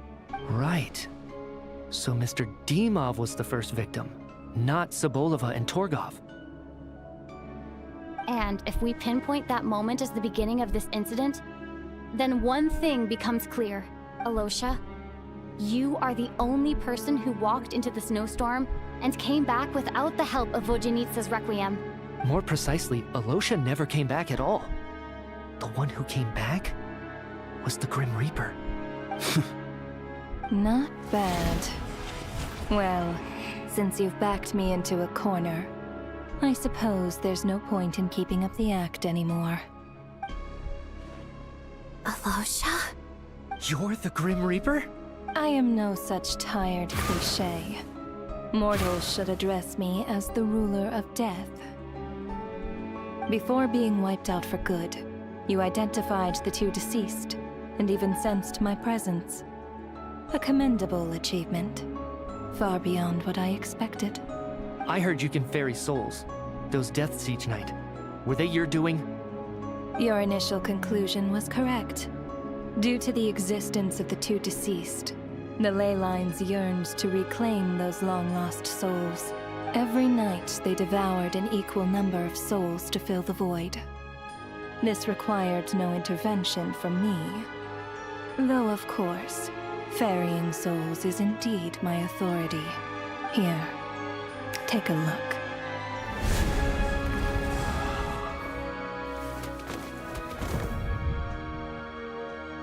What are you doing? That takes care of today's two.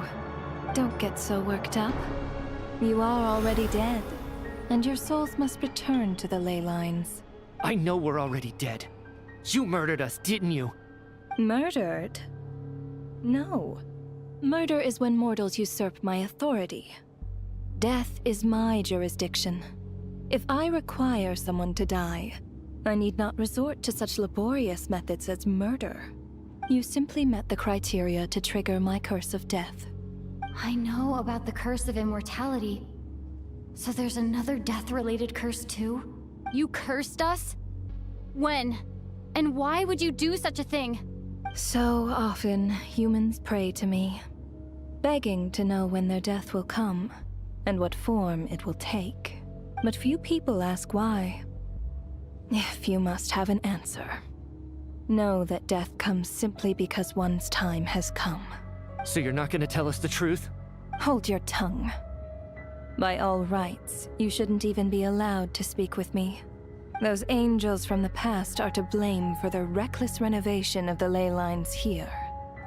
It's made my work on this occasion infuriatingly complicated. Work? So trapping us here, making us watch our friends die, that's just another day at work for you? You clearly have a lot of questions. Fine. As a reward for your remarkable accomplishments over the past few days, I shall answer a few of your inquiries, provided they aren't too unreasonable. After the physical body dies, the soul must return to the ley lines for that person's death to be considered complete. My work encompasses the entire process of death, including, naturally, the guiding of souls into the ley lines, with which you are now so familiar. You must also be rather familiar with Natlan's Night Kingdom, I presume? It was I who supported the creation of the Night Kingdom. It provided a convenient means of guiding the souls of Natlan. Here, too, the ley lines connected to the theater underwent some modifications. The angels hoped to make them capable of accommodating the souls of some special creations. But this actually hindered their ability to accept ordinary souls to some degree. This effect manifested itself after you died from the curse in the theater, leaving you stranded in the afterlife, unable to achieve a complete death. But if souls who die from the curse of death fail to return to the ley lines within a short window of time, they will miss their chance for good.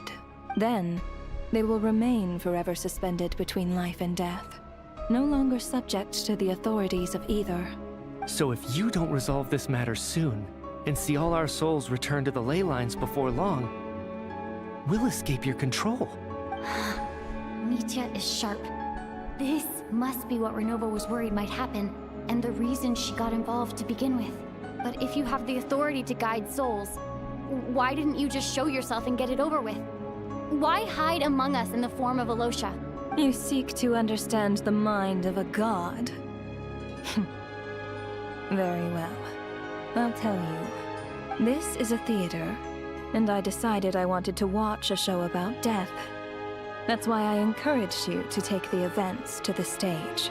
I found myself getting quite immersed. I suppose the entertainment you provided makes up for all the trouble you've caused me by being so defiant in the face of death. There. Are you happy with my answer? Can't say I am. Really? But it fits the stereotypes you humans have about gods. Just moments ago, you were complaining about how infuriatingly complicated your work here has been.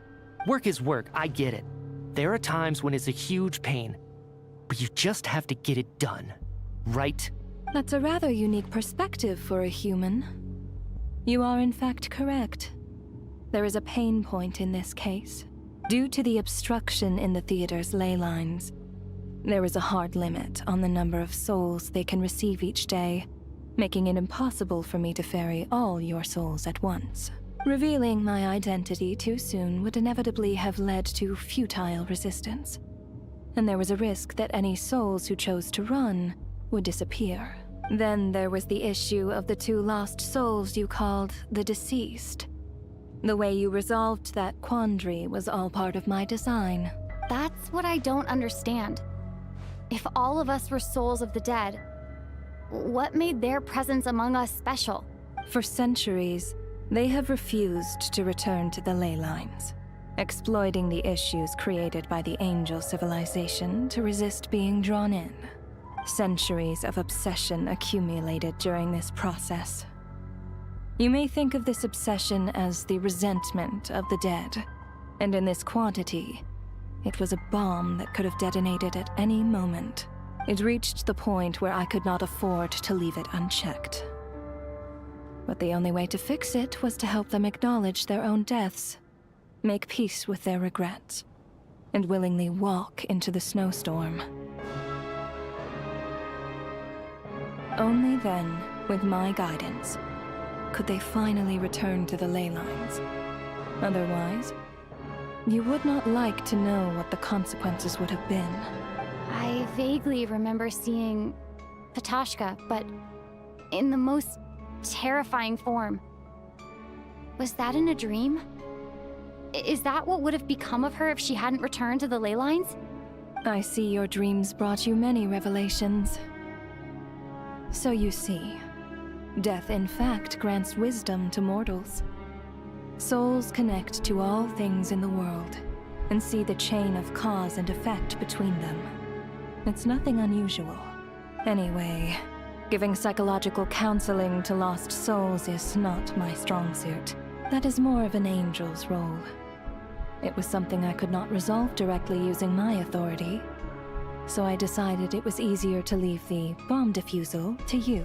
Meanwhile, of course, their presence caused the souls of other members of your party to return to the ley lines each night. From where I stand, that was killing two birds with one stone. As both issues slowly resolved one another without me having to lift a finger, all I had to do was stay close by and keep the situation under control. Then use my authority to wrap things up at the end. And, of course, while I was at it, I thoroughly enjoyed watching this drama, dealing with death from a mortal perspective, play out on the stage. Sounds like you had it all figured out, Grim Reaper. I just did the math. You said there's a hard limit to the number of souls the ley lines here can receive each day. It's 2, isn't it? That much is obvious, even to a fool. It's time to review this whole affair. If the ley lines can only take in 2 people per day, I need to go over the deaths from these past few days again.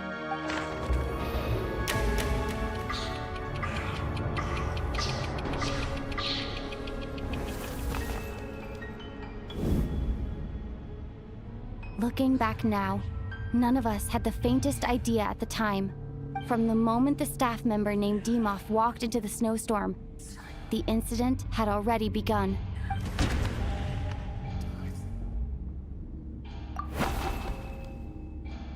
No. Let me go over this again.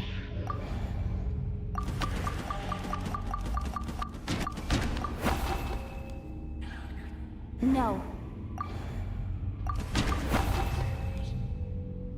No. Let me go.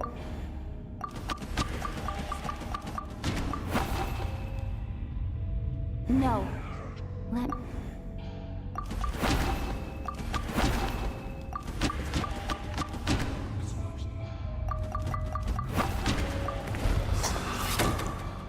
Alosha was the second to walk into the snowstorm after Dimov to investigate. During this process, the ruler of death assumed his identity, making him one of the victims.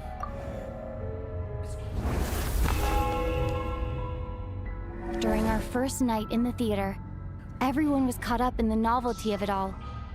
No one could have expected there would be victims the very next morning.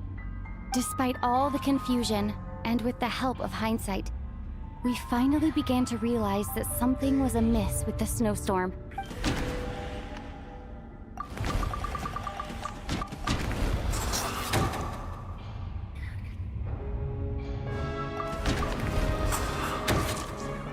The ley lines devoured Torgov and Sobolova on the first night.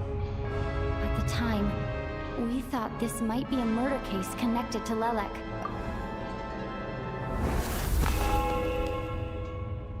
Odette and I spoke a lot that night. 3 people were on watch, but in the morning, we discovered that someone had fallen victim all the same.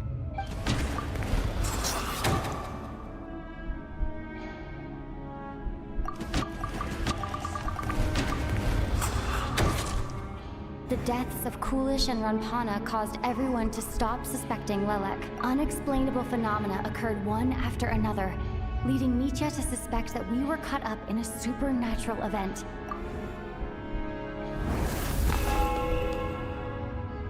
Later, we discovered that there seemed to be an extra person among us, and subsequently discovered the existence of the deceased. Mr. Schramm realized he was the deceased and walked into the snowstorm to return to the ley lines of his own accord. It turns out there really was a dead person among us.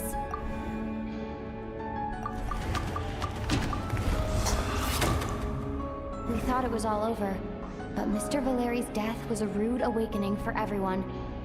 Once again, the ley lines consumed him during the night. A lot happened today. Mr. Valeri's death led us to discover the connection between the number of deceased and the number of victims during the night.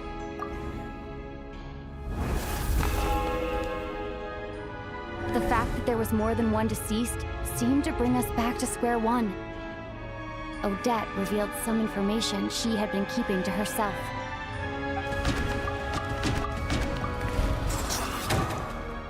As it happened, Ptashka filled the void left by Mitya's return from the ley lines by walking into the snowstorm this morning. The girl I thought was Child's sister, Tonya, turned out to be another of the theater's deceased.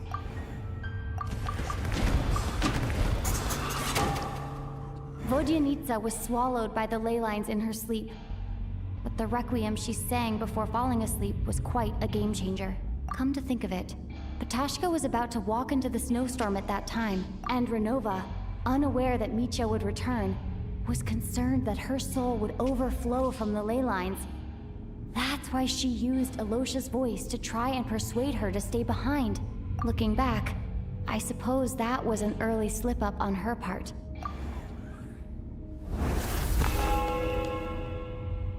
No one could have expected anyone who walked into the snowstorm to return. But just after nightfall, Mitya returned, bringing crucial information with him. Various truths began to surface, including that all of us were already dead, and that the ruler of death was here among us. Then, after revealing her true form, Renova callously claimed 2 souls.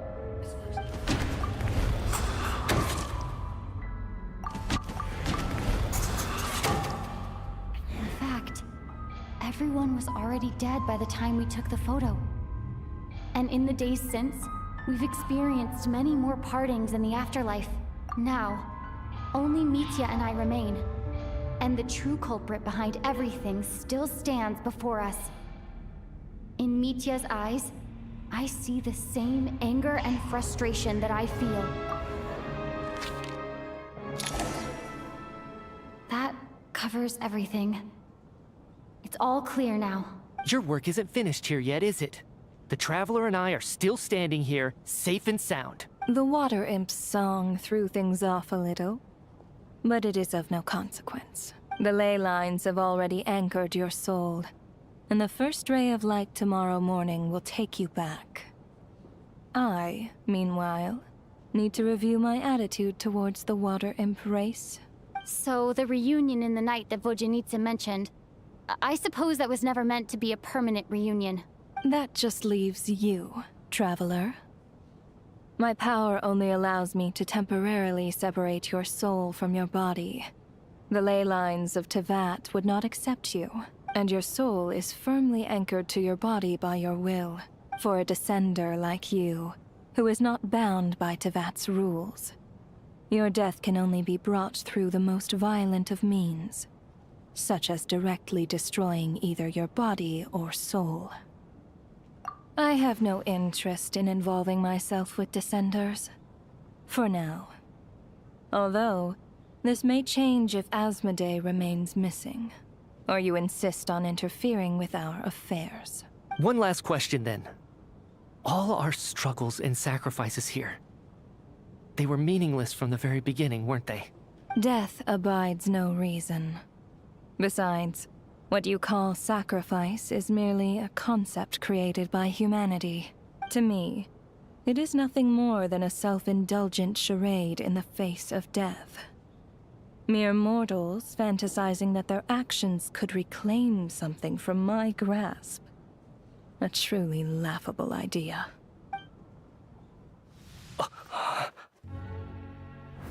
Grim Reaper, you really know how to get on my nerves. I'm not here to ingratiate myself with you. I kill merely because your deaths are necessary. Oh, you've made that quite clear. But humans don't take well to being scorned. Not even by the gods.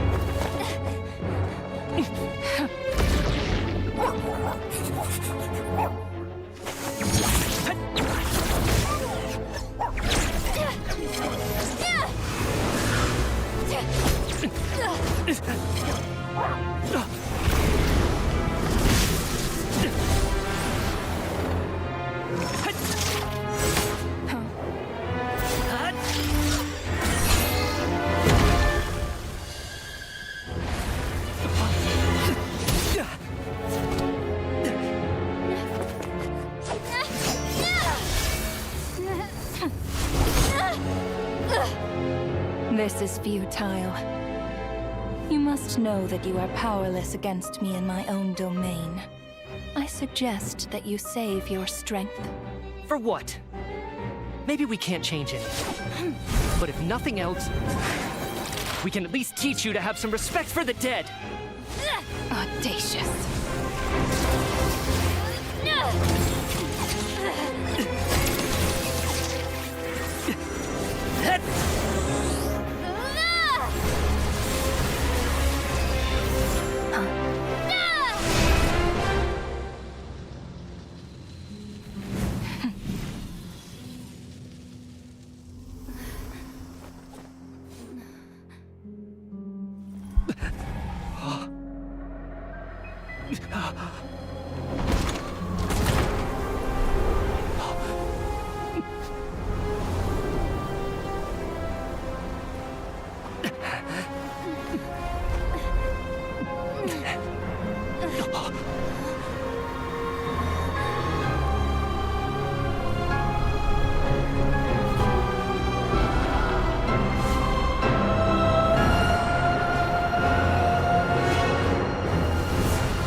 How are you holding up, Odette? What happened to me? How much do you remember? What do you mean? Is the performance over? I can't seem to recall what happened. Has Odette already forgotten? Mitya? Oh, I'm sorry. I guess I spaced out there for a second. Remind me who you are? Don't you remember anything? Yeah, I remember now, comrade. Looks like we guessed right. Just like me when Odette found me at the Armory Palace. For some reason, everyone killed by the Ruler of Death eventually came back to life. Just with one catch. They forgot what happened while they were dead. Odette and the others have already forgotten everything. Why were you able to remember this time? Could this be the reason? You said this is the Ruler of Death's symbol, right? I don't see anything there. You don't? Huh. Okay, I guess that makes sense. I carved this into my hand in the afterlife, so it's not visible in the physical world. Does that mean I carved this symbol into my soul? What an unsettling thought. Still, at least I get to remember what happened. I suppose it's a blessing in disguise. What about you, though? The ruler of death mentioned that you're a descender? Is that why you can remember? A full explanation would get complicated very quickly, but that's essentially it. Well then, now that it's all over, let's figure out what we've learned.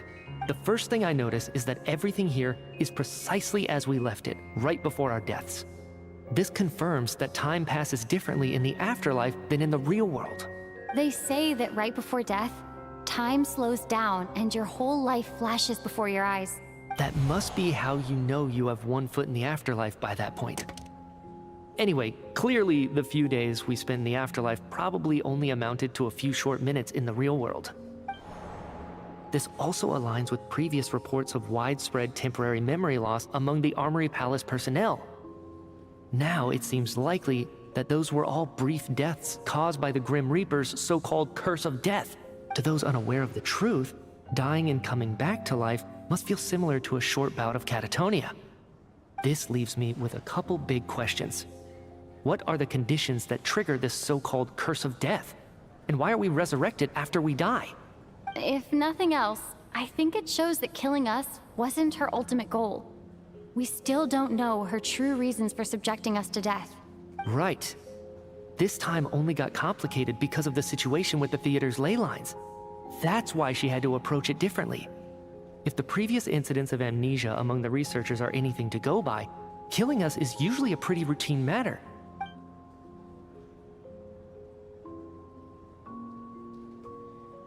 Come to think of it, wasn't I about to note something down before I died? I can't remember what it was, but I think it was something related to my research project. Sorry, Traveler. I'll catch up with you again later. Right now, I have to make a trip back to the Armory Palace. Ma'am, if I may, no one of your description has ever shown up in my investigations into Mr. Mitia's friends. Yet, you two seem very familiar with each other. Could you perhaps tell me where he was in such a rush to get to? And, by the way, have we ever crossed paths? Forgive the presumptuousness, but I feel a vague and indescribable sense of familiarity about you. I can explain everything. Could you help me gather everyone in the theater in one place?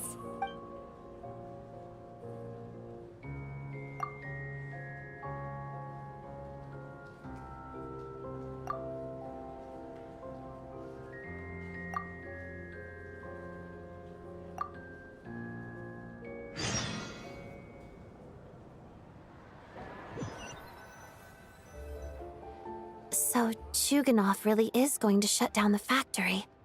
I guess this theater incident actually did us some good after all. So, you said I promised to take you to the Armory Palace while we were in the afterlife, yes?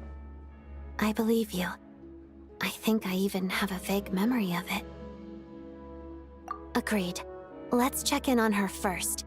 The whole reason for our trip to the Armory Palace anyway is to figure out what's going on with her health.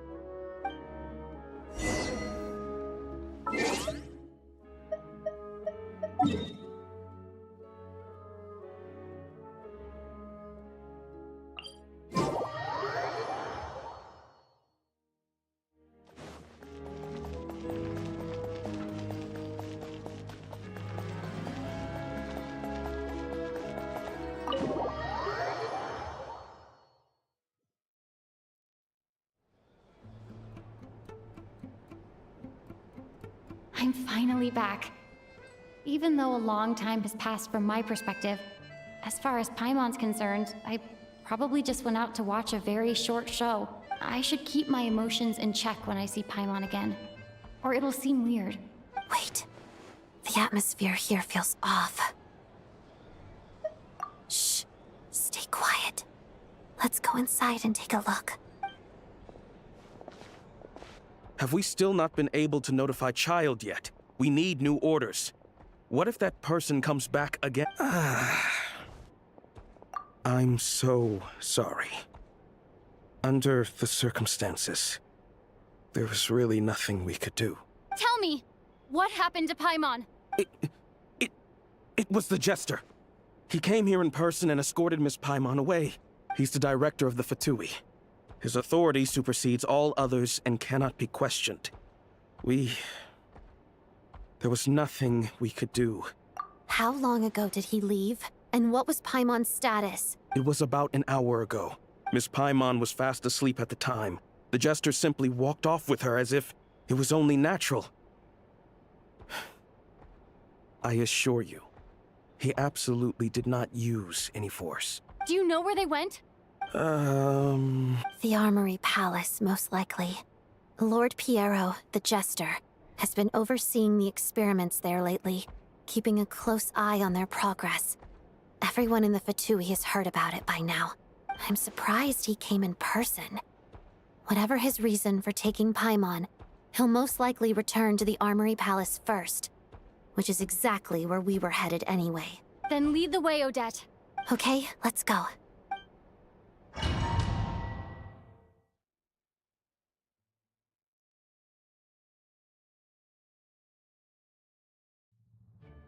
It's just up ahead.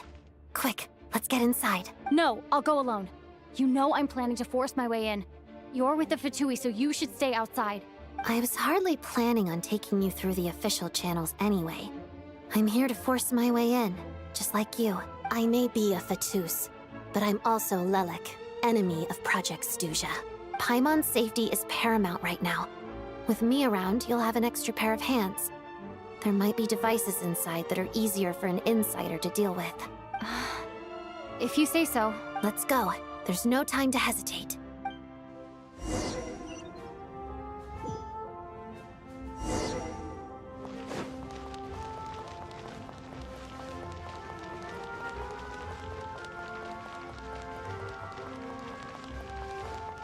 Hey, who are you?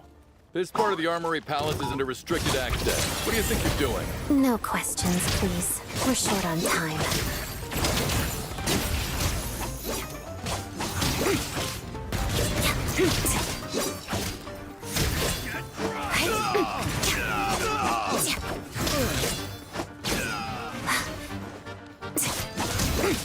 Together.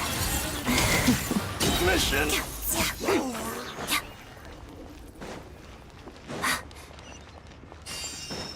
I'll make sure I'm working. Here comes another. Right now. Witness the snow swan's grace. Right. Pure Mission! Overruled.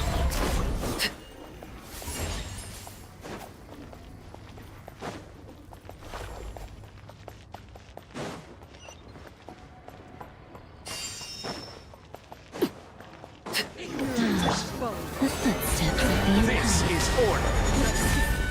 Shadow me. Walks of the snowflakes. Come on now, emerge, right here. I'm always watching. The flames Transfixed. Can't run from death.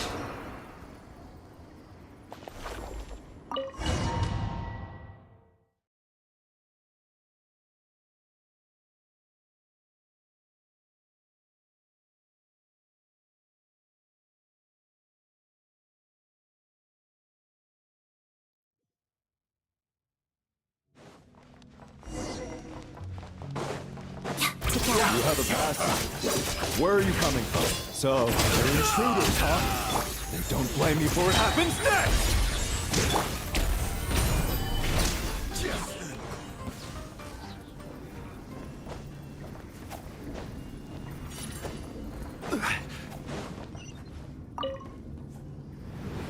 The Armory Palace is hidden this deep in? This place is much bigger than I imagined. They're conducting top-secret research, after all. The deeper it's hidden, the better, is standard Fatui logic. The style doesn't really look like the Fatui's handiwork, though. They must have requisitioned some structures from a past civilization. It also... Intruders! Stay alert!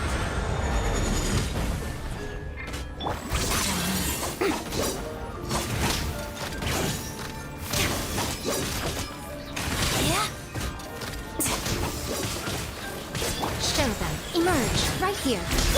Laid bare.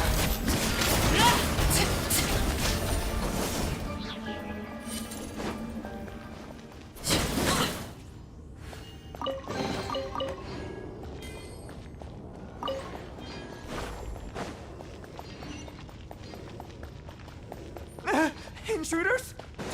Don't come any... Just what are you guys trying to do here? Fix your... Right now, emerge. Transfixed!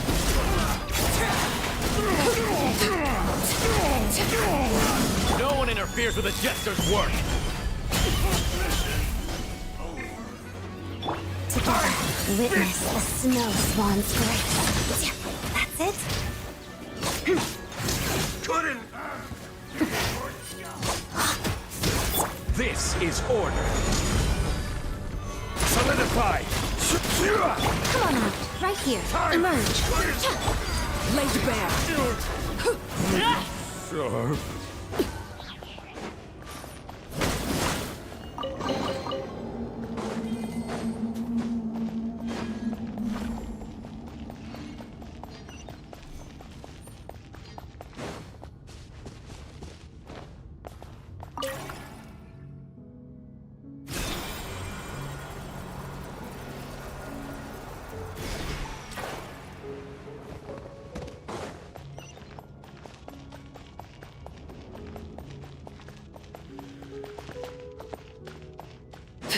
Looks like no one's guarding this place. There's something off about that decoration over there. Look out! Let's deal with these before we move on.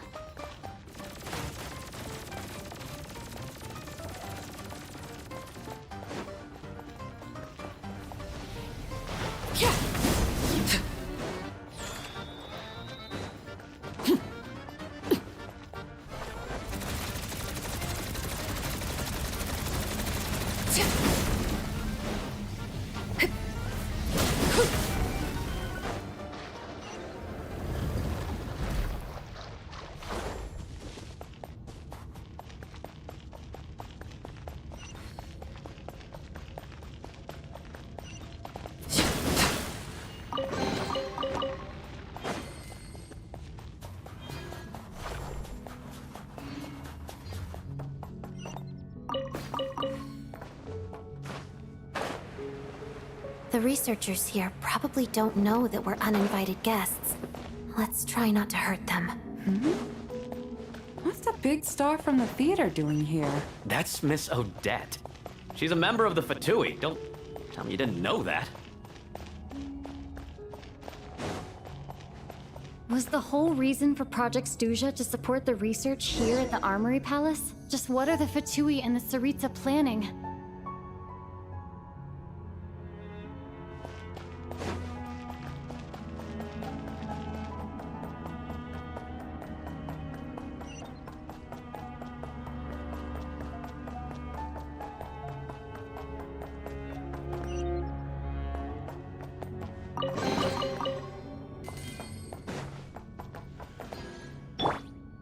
Whoa! Who are you? Never seen you around here before.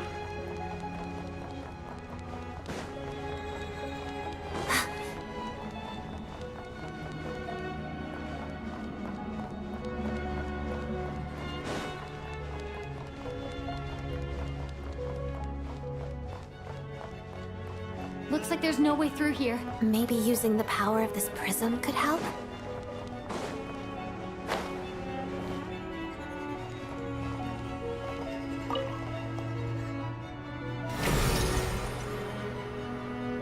I think I see some images. It's the prism's power at play, causing images of the past to reappear, albeit only as illusions. Let's make our way through here.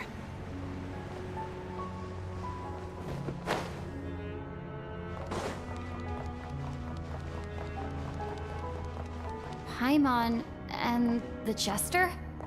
Is this another scene from the past? Yes. It looks quite old, though. I don't think it happened in the recent past.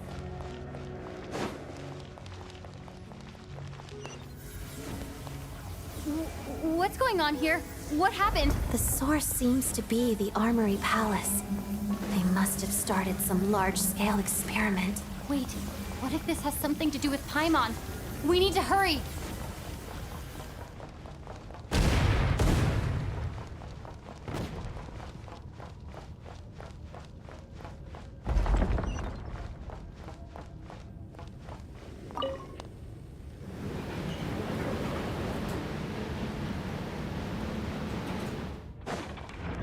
We're almost there. The Armory Palace is just up ahead. Paimon, please be okay. Gotcha. Game's up. Fun's over.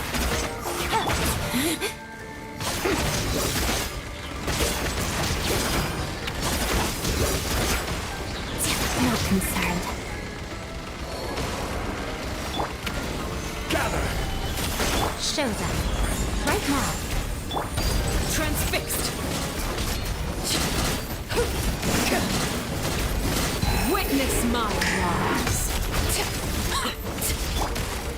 Solidify! Order guide you!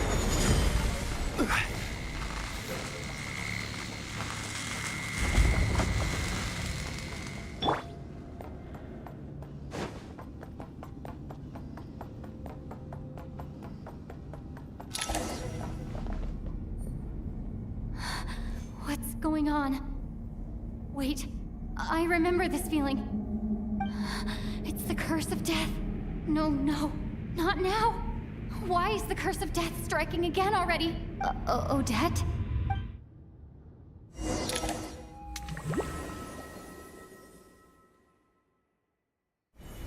Is this the afterlife again? I need to find a way back to reality. Is that Odette's core Ignis? Could that be what just woke me up?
Odette! Odette! No signs of life, but past experience says that she should be resurrected before too long. Right? Did Odette intentionally use her core Ignis to guide my soul? I feel like something similar happened in a dream I had before.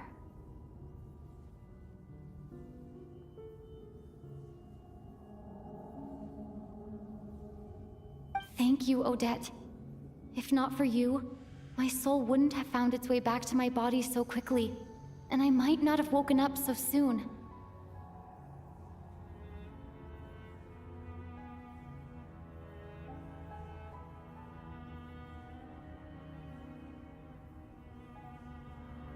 But I'm sorry. I don't have time to protect you. I have to use the time you bought me to get Paimon back.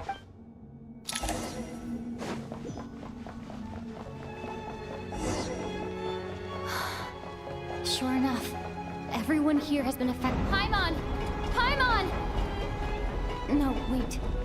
Paimon probably didn't escape Renova's curse either. She won't be able to respond to me right now. I'll have to find her myself.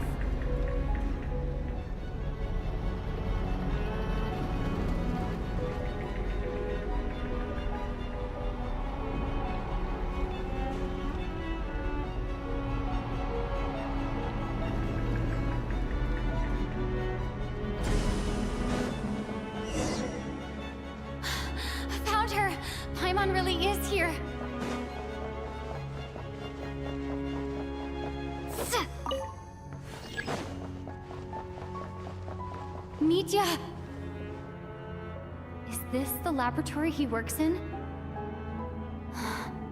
What happened here to trigger the curse of death again so soon? I'll have to ask him when he wakes up. Finding Paimon has to take priority now.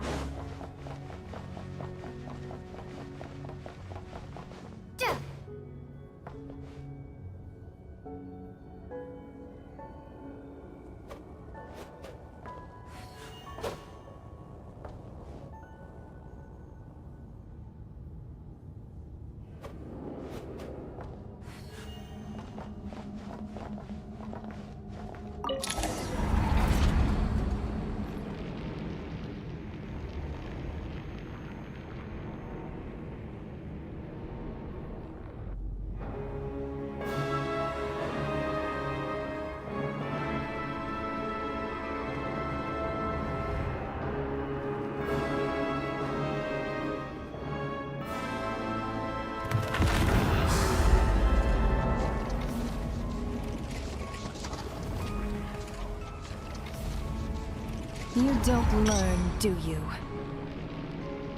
You've already been involved in one mass death, and now you show up at the scene of another. This might have passed for a coincidence the first time, but a second time? Am I to assume you are intentionally interfering in Snezhnaya's affairs?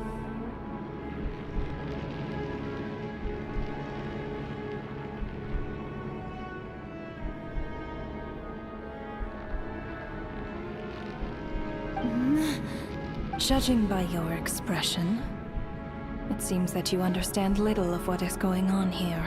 In that case, a word to the wise. Do not interfere in Snezhnaya's affairs. A civilization that fails to learn its lesson constantly depletes its own worth. It will one day lose any reason for its existence.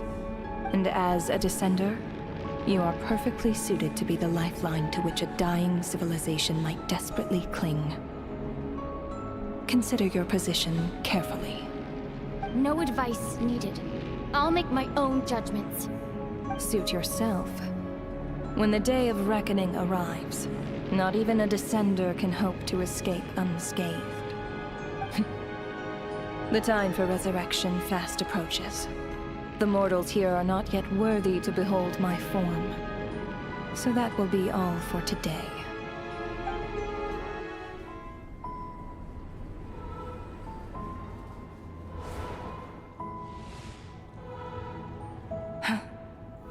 That thing is coming with me.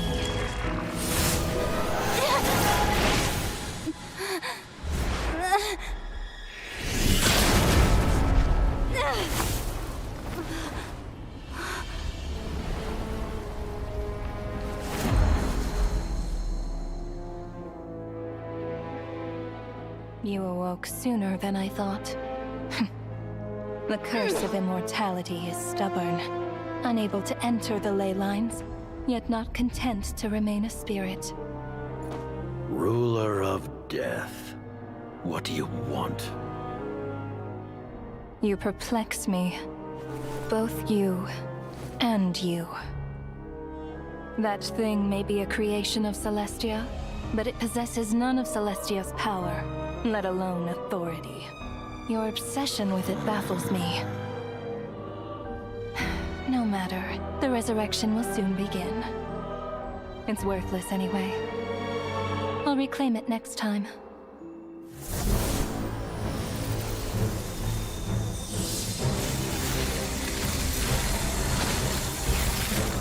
Hey, who says there'll be a next time?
Huh?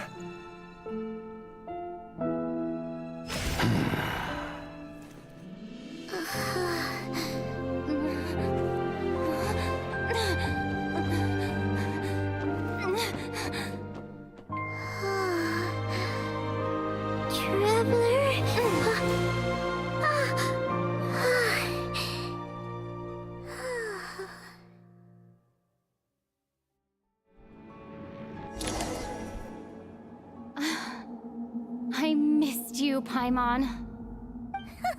What are you talking about? We haven't even been apart for that long, have we? It was... different this time. You seem to be in pretty good shape.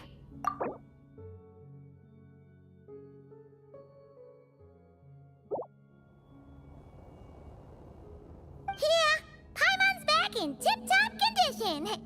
It's the weirdest thing. Paimon fell asleep earlier, and when she woke up, she found herself here. The Jester and that guy talking to him used some kind of energy on Paimon, and she could kind of feel it canceling out that other thing that was making her feel unwell. So, Mitya helped too? Apologies for leaving in such a hurry at the theater earlier. I was in a rush to verify some theories. Rest assured that your companion is perfectly safe. We reversed the effects that the experimental energy had on her. The Jester specifically instructed me to do so. I suppose this is our first official meeting, Traveler. I could not let Paimon suffer in her condition for a moment longer, and so I simply took her without explanation. I hope you do not mind.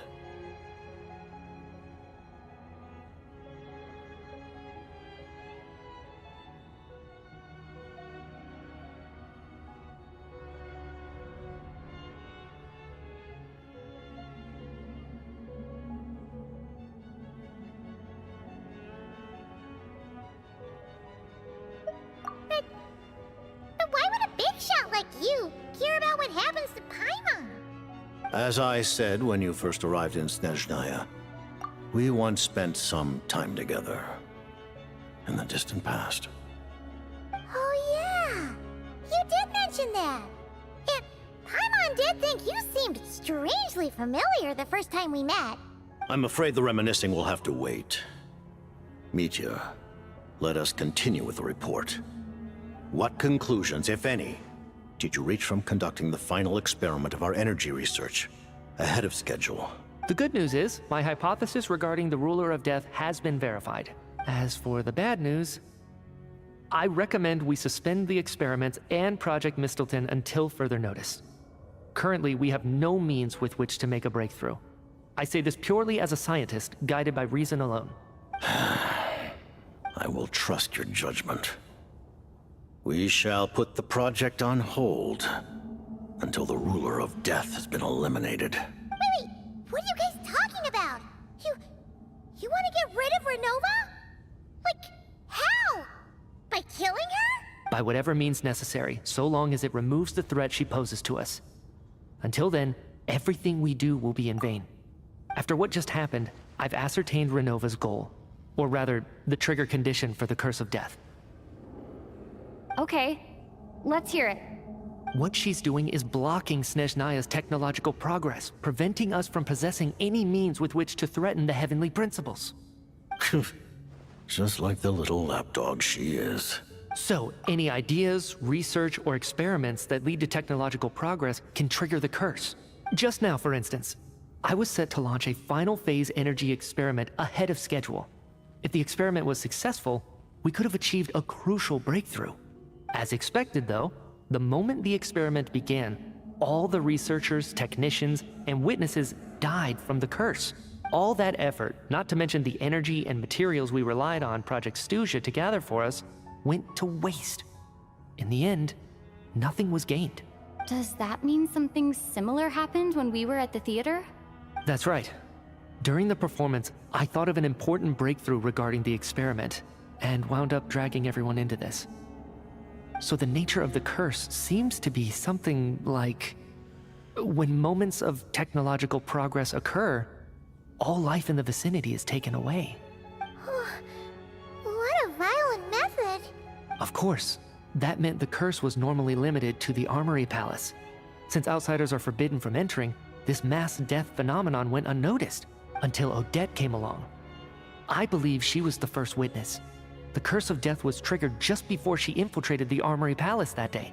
But you mentioned something about a final stage experiment. Doesn't that mean you've actually made some progress? That's right. Even with the gods locking certain key components out of reach, humanity can still advance technology in incremental steps accumulated over time. But, as I'm sure Renova anticipated, even incremental progress has its limits. A point where the truth you're seeking must be put to the test in an experiment.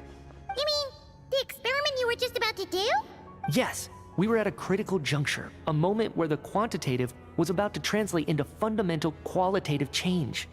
With this single experiment, we could have brought everything we've worked for to fruition.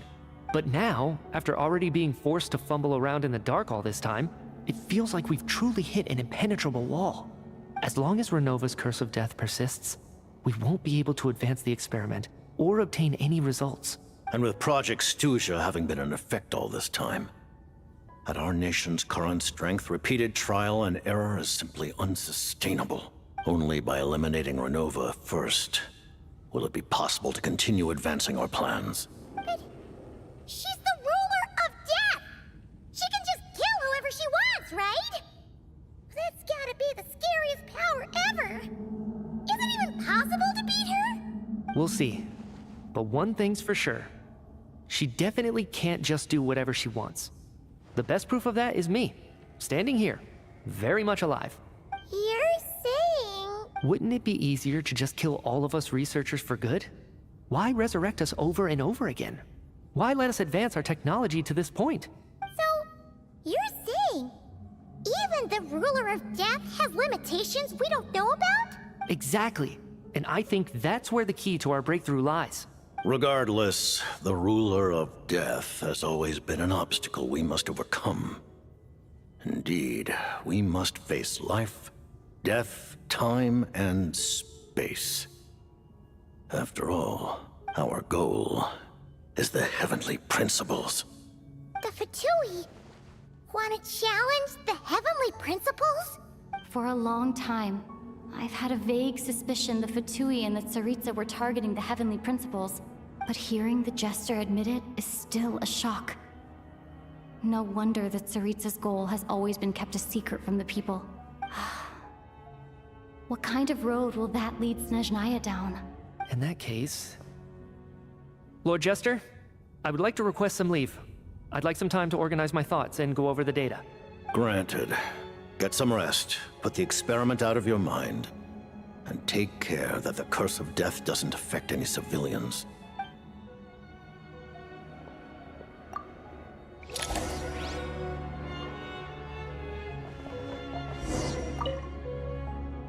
While there is yet time, allow me to offer you my hospitality, honored guest of Snezhnaya. Is there anything you wish to know? I remember hearing the term Mistleton from Columbina. Yeah! Paimon wanted to ask about that when the name came up just now. What is it? Paimon's heard of Project Snezhnaya, but not this one. As you know, Project Snezhnaya is a series of measures enacted to consolidate our nation's resources, the greater purpose of which is to serve Project Mistleton. Many of the things you have encountered thus far are essentially for the advancement of that project. This includes the Kuvaki Experimental Design Bureau in Notri. Researching Kuvaki was merely a facade. Its core objective was to use local resources and research findings to build Mistleton itself. And that's a weapon built for the final battle against the Heavenly Principles, isn't it? Huh? How did you know that? I was given some intel, and I made some deductions. Wait. You must mean that thing over there. Oh, Paimon's gotta take a closer look at this thing. Especially after you guys sent so many people to Notri to work on it. Kuvaki alone will not break through Celestia's defenses, let alone challenge the Heavenly Principles. The Heavenly Principles are no doubt accustomed to combating the power of the Light Realm, And elemental energy is simply the power of the human realm, converted to that form by the heavenly principles themselves. Any attempt to use this power against its creator would be a futile endeavor. For now, therefore, we have set our sights on the form of energy associated with the third descender and the stellar linchpins. This may hold the potential to allow Mistleton to contend with the heavenly principles.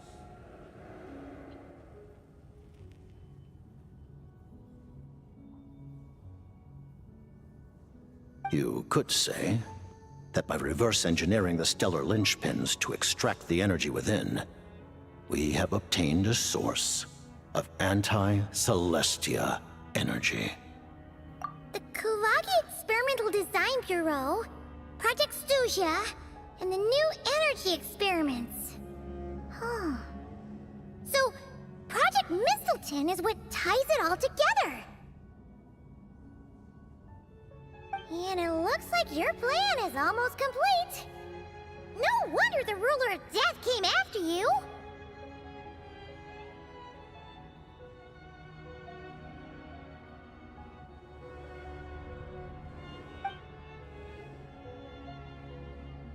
Her Majesty the Tsaritsa has embarked upon an expedition to vanquish a monster. Were it not for this, I imagine she would have been delighted to grant you an audience. Seems like the powers that be in Snezhnaya don't intend to hold my past conflicts with the Fatui against me. The Harbingers have been granted significant autonomy in retrieving the Gnosis. But by the same token, they do not completely represent Snezhnaya's official stance. You read my mind. Speaking of the Gnosis, Paimon's been dying to ask this question since forever. Why exactly does the Tsaritsa want to collect them? Is it something to do with the fight against the heavenly principles? The Gnosis will undoubtedly serve as a key bargaining chip when she confronts the heavenly principles. Beyond that, you had best ask the Tsaritsa herself. I am not sure if this information is mine to disclose. What do you mean, not sure? Don't you make the rules? You're the highest-ranking Harbinger! Ugh, never mind. Taking on the heavenly principles is something most people wouldn't even entertain in their wildest fantasies. Why is the Tsaritsa so fixated on this? Into that today, civilization is nothing but an illusion. Something whose very existence can be negated at any moment. Our civilization may very well be destroyed in the struggle, but as things stand, the heavenly principles could choose to negate our existence on a passing whim. And we must not sit back and accept that fate. Only by changing the state of affairs, only by overthrowing the heavenly principles, can our civilization truly be said to have taken root. Otherwise, the fate of the people of Conria and Hyperborea is a cycle doomed to repeat itself. Accepting potential destruction in return for getting to control your own fate. Furthermore,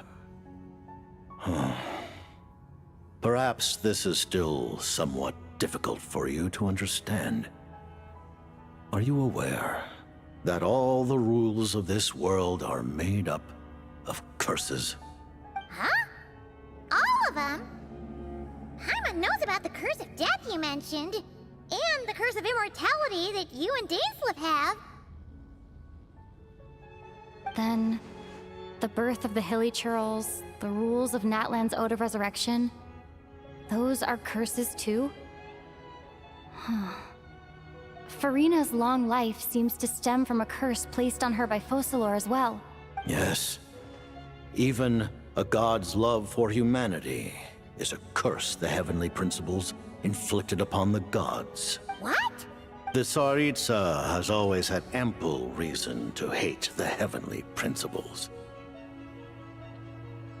If she can seize their authority, she will reconstruct the entire world, and when that time comes, humanity will be completely liberated from curses and lies.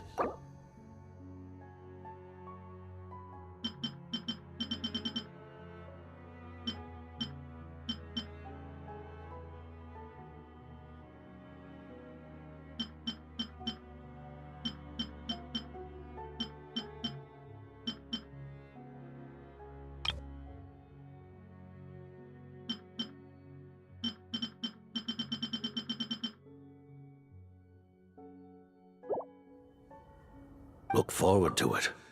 It will be a world beyond your imagination. Though the ordinary people of Snezhnaya may not understand these details, in this frigid land locked in a ceaseless struggle against the environment, in this nation to which the gods have never shown favor, we all believe that standing in solidarity with the Tsaritsa in our shared struggle will surely usher in a new and better world.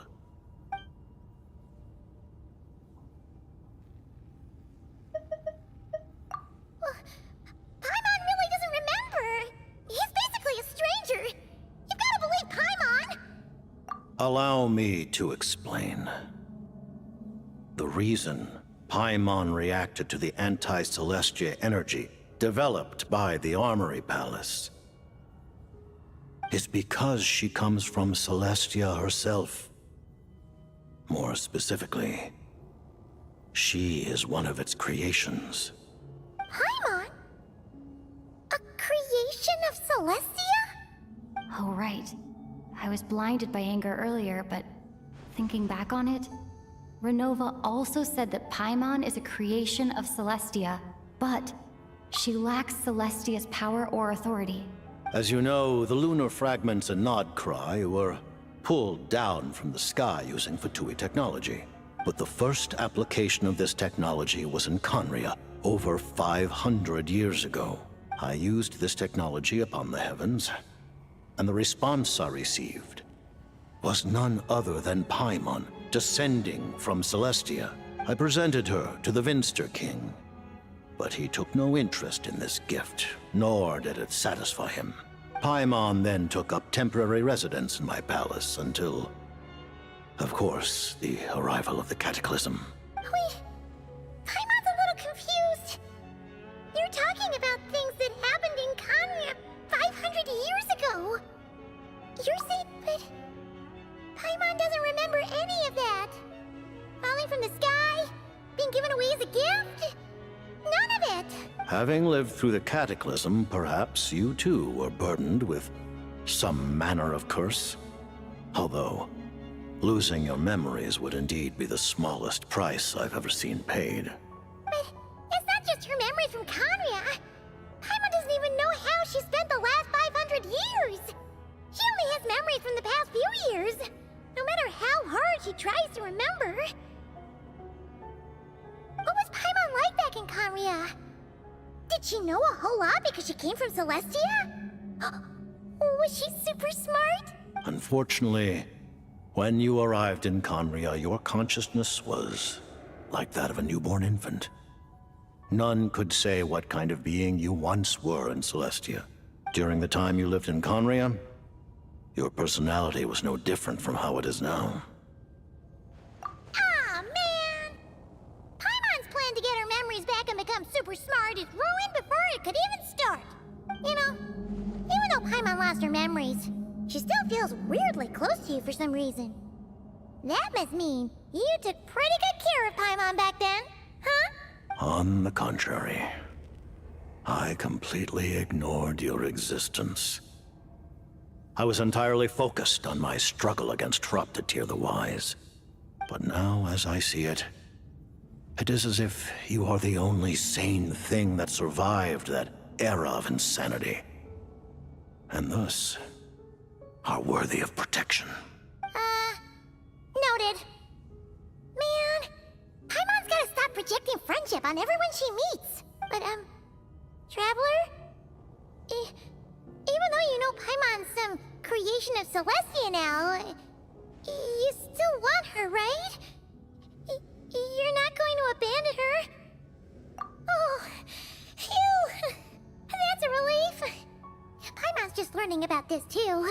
She's barely even processed it. Thank you for telling me so much. I'm a bit surprised, honestly. I didn't expect you to be quite so transparent with me.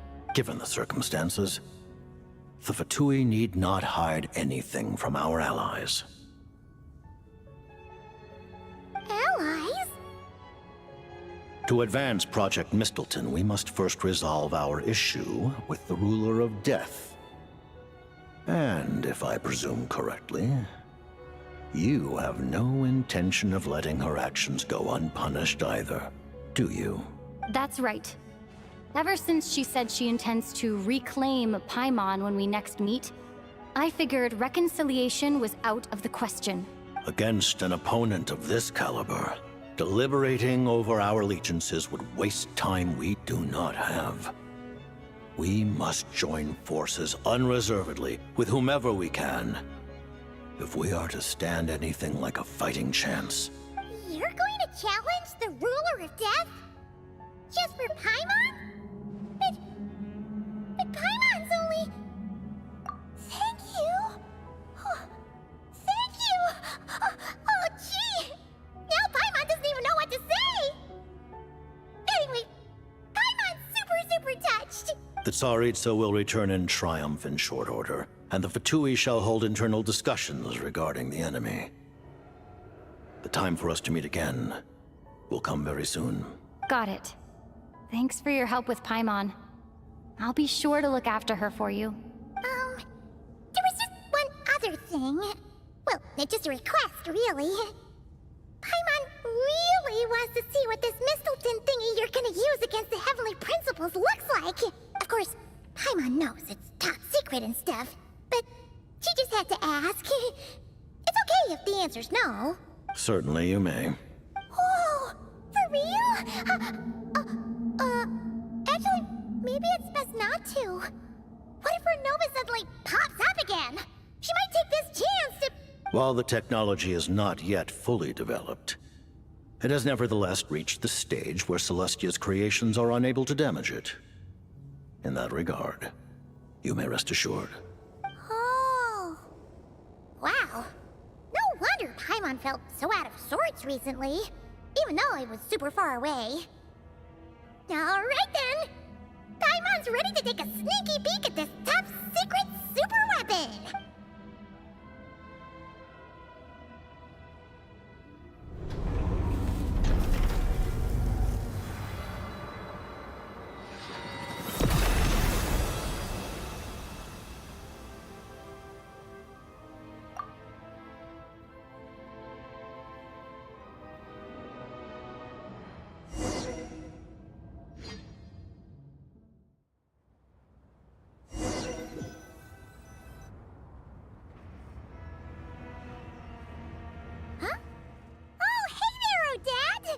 Paimon? You're okay. Thank goodness. You look well. Have you recovered? Long story short, yep, Paimon's all better. What are you doing here? Were you waiting for us?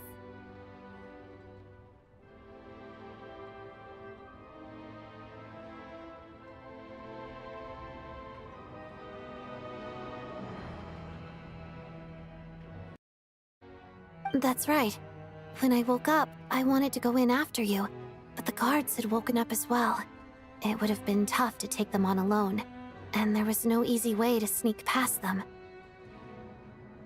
So, I returned the way I came and waited for you here. It was thanks to you that my soul found its way back to my body so quickly. Thank you. Huh. That actually worked? Nice.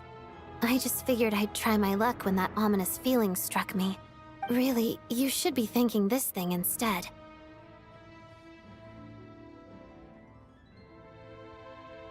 Anyway, and now that things here are all taken care of, I have other things I should get back to.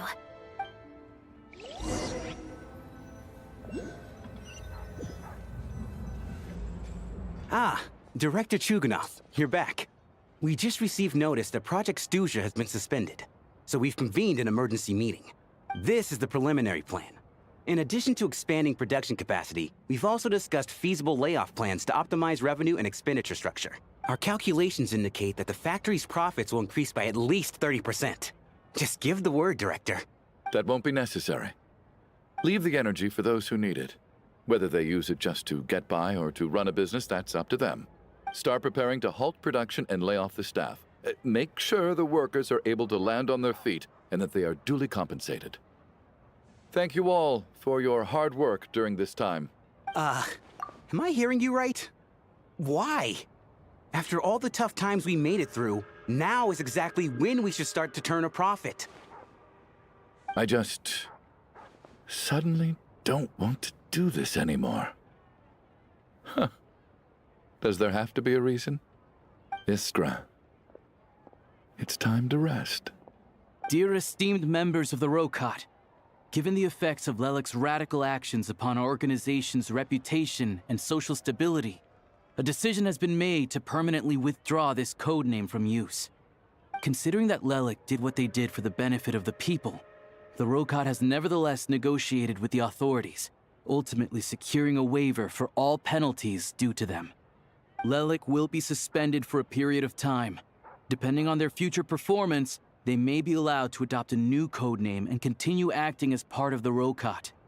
The purpose of this notice is to remind everyone once again that motives and methods are equally important when one operates in the shadows. Even with Project Stooge's suspension and our interim operational victory, we must guard against complacency and rashness and work to consolidate the progress we have made so far. We act only for the greater glory and solidarity of our nation.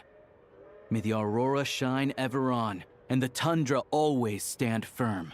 We act only for the greater glory and solidarity of our nation. May the aurora shine ever on, and the tundra always stand firm. Looks like it's finally over. You mean for us? Just thinking out loud. I've never seen the Snezhnaya Vecha so lively before. I never once thought I'd come here. But I understand everything now, Rosaline.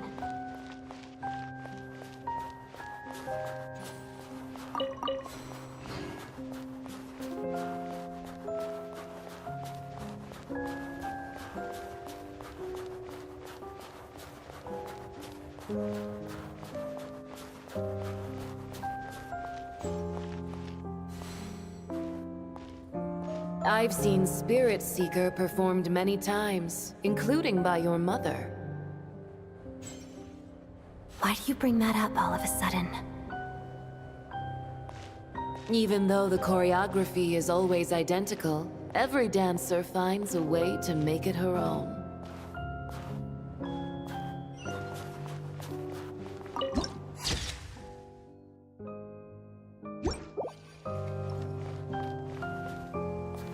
So you actually want to talk to me about ballet? I just think it would be a pity if the dance was lost to history. She didn't teach it to you, did she? That was an unusually subtle taunt for you.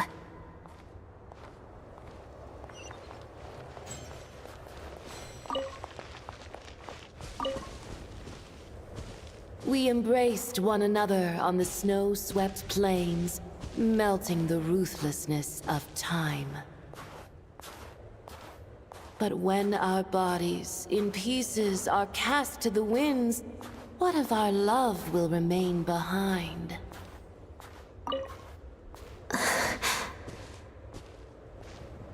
Don't tell me you can't sing.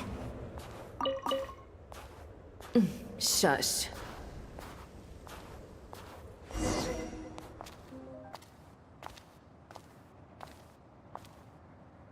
I understand her hatred. The Fatui robbed her of the life she should have had. I never opposed her dancing. Yet still I became an enemy of her ballet. I'll just keep my distance. Many despise me. I'm used to it. You're certainly not one to shy away from confrontation. But children, they need a different approach. I'm hardly the most maternal figure. Yet, she is a child.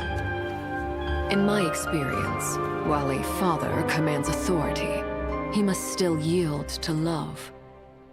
You should tell her what you think about her dancing.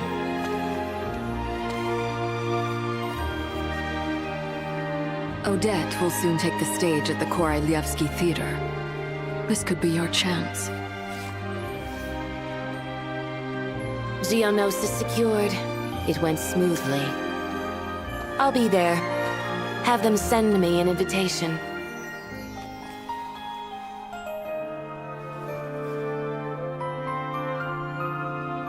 Sadly, things didn't work out. Her final words are inside that block of ice. This? Aren't these for monitoring her subordinates? Not yours. This one isn't her witch's flame, but my two worlds' flames. The two worlds' flames can burn away memories. It was my parting gift to Rosaline.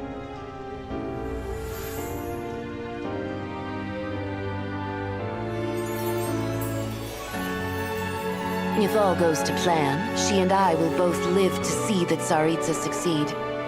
I believe she'll find peace.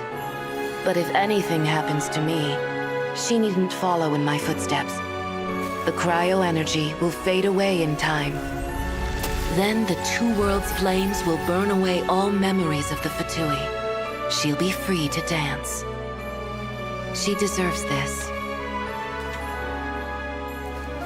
I will handle the aftermath. The choice is yours, child.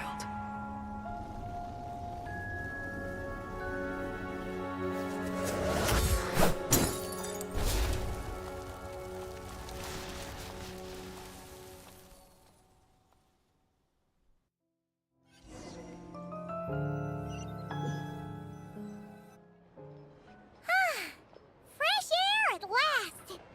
Paimon's head isn't spinning anymore, and the fever's all gone. Paimon's finally free to fly again! Oh, it's nice to finally know where Paimon came from, too. It did make Paimon a little nervous at first, but it's such a relief now. Like, who cares if Paimon's a creation of Celestia? She's probably not anyone that important. Probably just the fairy of food and fun or something. And like you said, this doesn't have to change anything between us. You're not gonna just... Hey, hurry up! Why are you walking so slowly? You've spent the last few days lying in bed and stuffing your face. I didn't think you'd be able to fly this fast. Says who? Paimon's as agile as ever. They don't call her White Floaty for nothing. Paimon originally wanted to check out the bookstores in Snezhnaya, but she's more in the mood for flying around right now, so let's save that for later. Wait, they've got light novels from Yai Publishing House here too. Huh? And this is Paimon's favorite mystery story from Fontaine! Wow! They got a sequel! The local Snezhnaya books look pretty interesting too, but also kinda heavy. Not the easiest things to look around. I thought you were in the mood for flying around. Paimon can read while she flies. Hey! Look at these two domes! Which do you like better? Alright! Boss, we'll take both. Paimon will have the other one. Oh, I thought we were only getting one. All right, fine, I'll pay. There you are. Thanks for visiting. Paimon will grab this and then... Huh? Huh? Huh? How many layers does this thing have? And what are you laughing at? Huh. You knew all along, didn't you? A whole bunch of people are gathered over by the plaza. Hey, look! That looks like Tartaglia! Hey, Tartaglia! I know that voice. Of course. If it isn't Paimon and my old comrade. You're looking well, Paimon. All better? Yeah! The Jester knew I was wrong and fixed Paimon right up! Thanks for sending someone to keep Paimon safe, too. Oh, yeah, about that. That was kind of embarrassing. Who could have known that our director would go looking for you in person? So sorry for the misunderstanding. Oh, right. Let me introduce you. This is my little sister, Tonya. Hello, Tonya. Hello, hello. Firstly, I'm really sorry about my brother. Sounds like he's caused you no end of trouble. Hey now, why'd you have to start with that? Not that it isn't true, of course. So she's the real Tonya. She said you two didn't manage to meet up at the theater. She waited ages for me, and when I didn't show, she got a little worried and went outside. I know, right? He didn't bother to say a word to me. I searched up and down the city for him, and he only told me about it when I finally caught him at the gates of Glupov. I've been rushed off my feet lately, so I didn't get the chance to go home. I just figured the Traveler would fill you in when she got there. Well, the snow was bad, and you're never late. So I was really worried about you. How was I supposed to know that you'd stood me up? I'm sorry, Tonya. I really am. I'll make it up to you somehow. Just... please don't tell Mom and Dad. Although the mix-up led to a series of misunderstandings, it's probably for the best that the real Tonya didn't get caught up in that mess. Besides, it's obvious that Tartaglia isn't usually one to break a promise. He only gave his ticket to me because he had to look into Lelek. No, it's fine. It just meant I didn't get to see the show in the end. By the way, what did you think? You were one of the first people to see it, you know? I would say... the best is yet to come. Huh? What kind of review is that?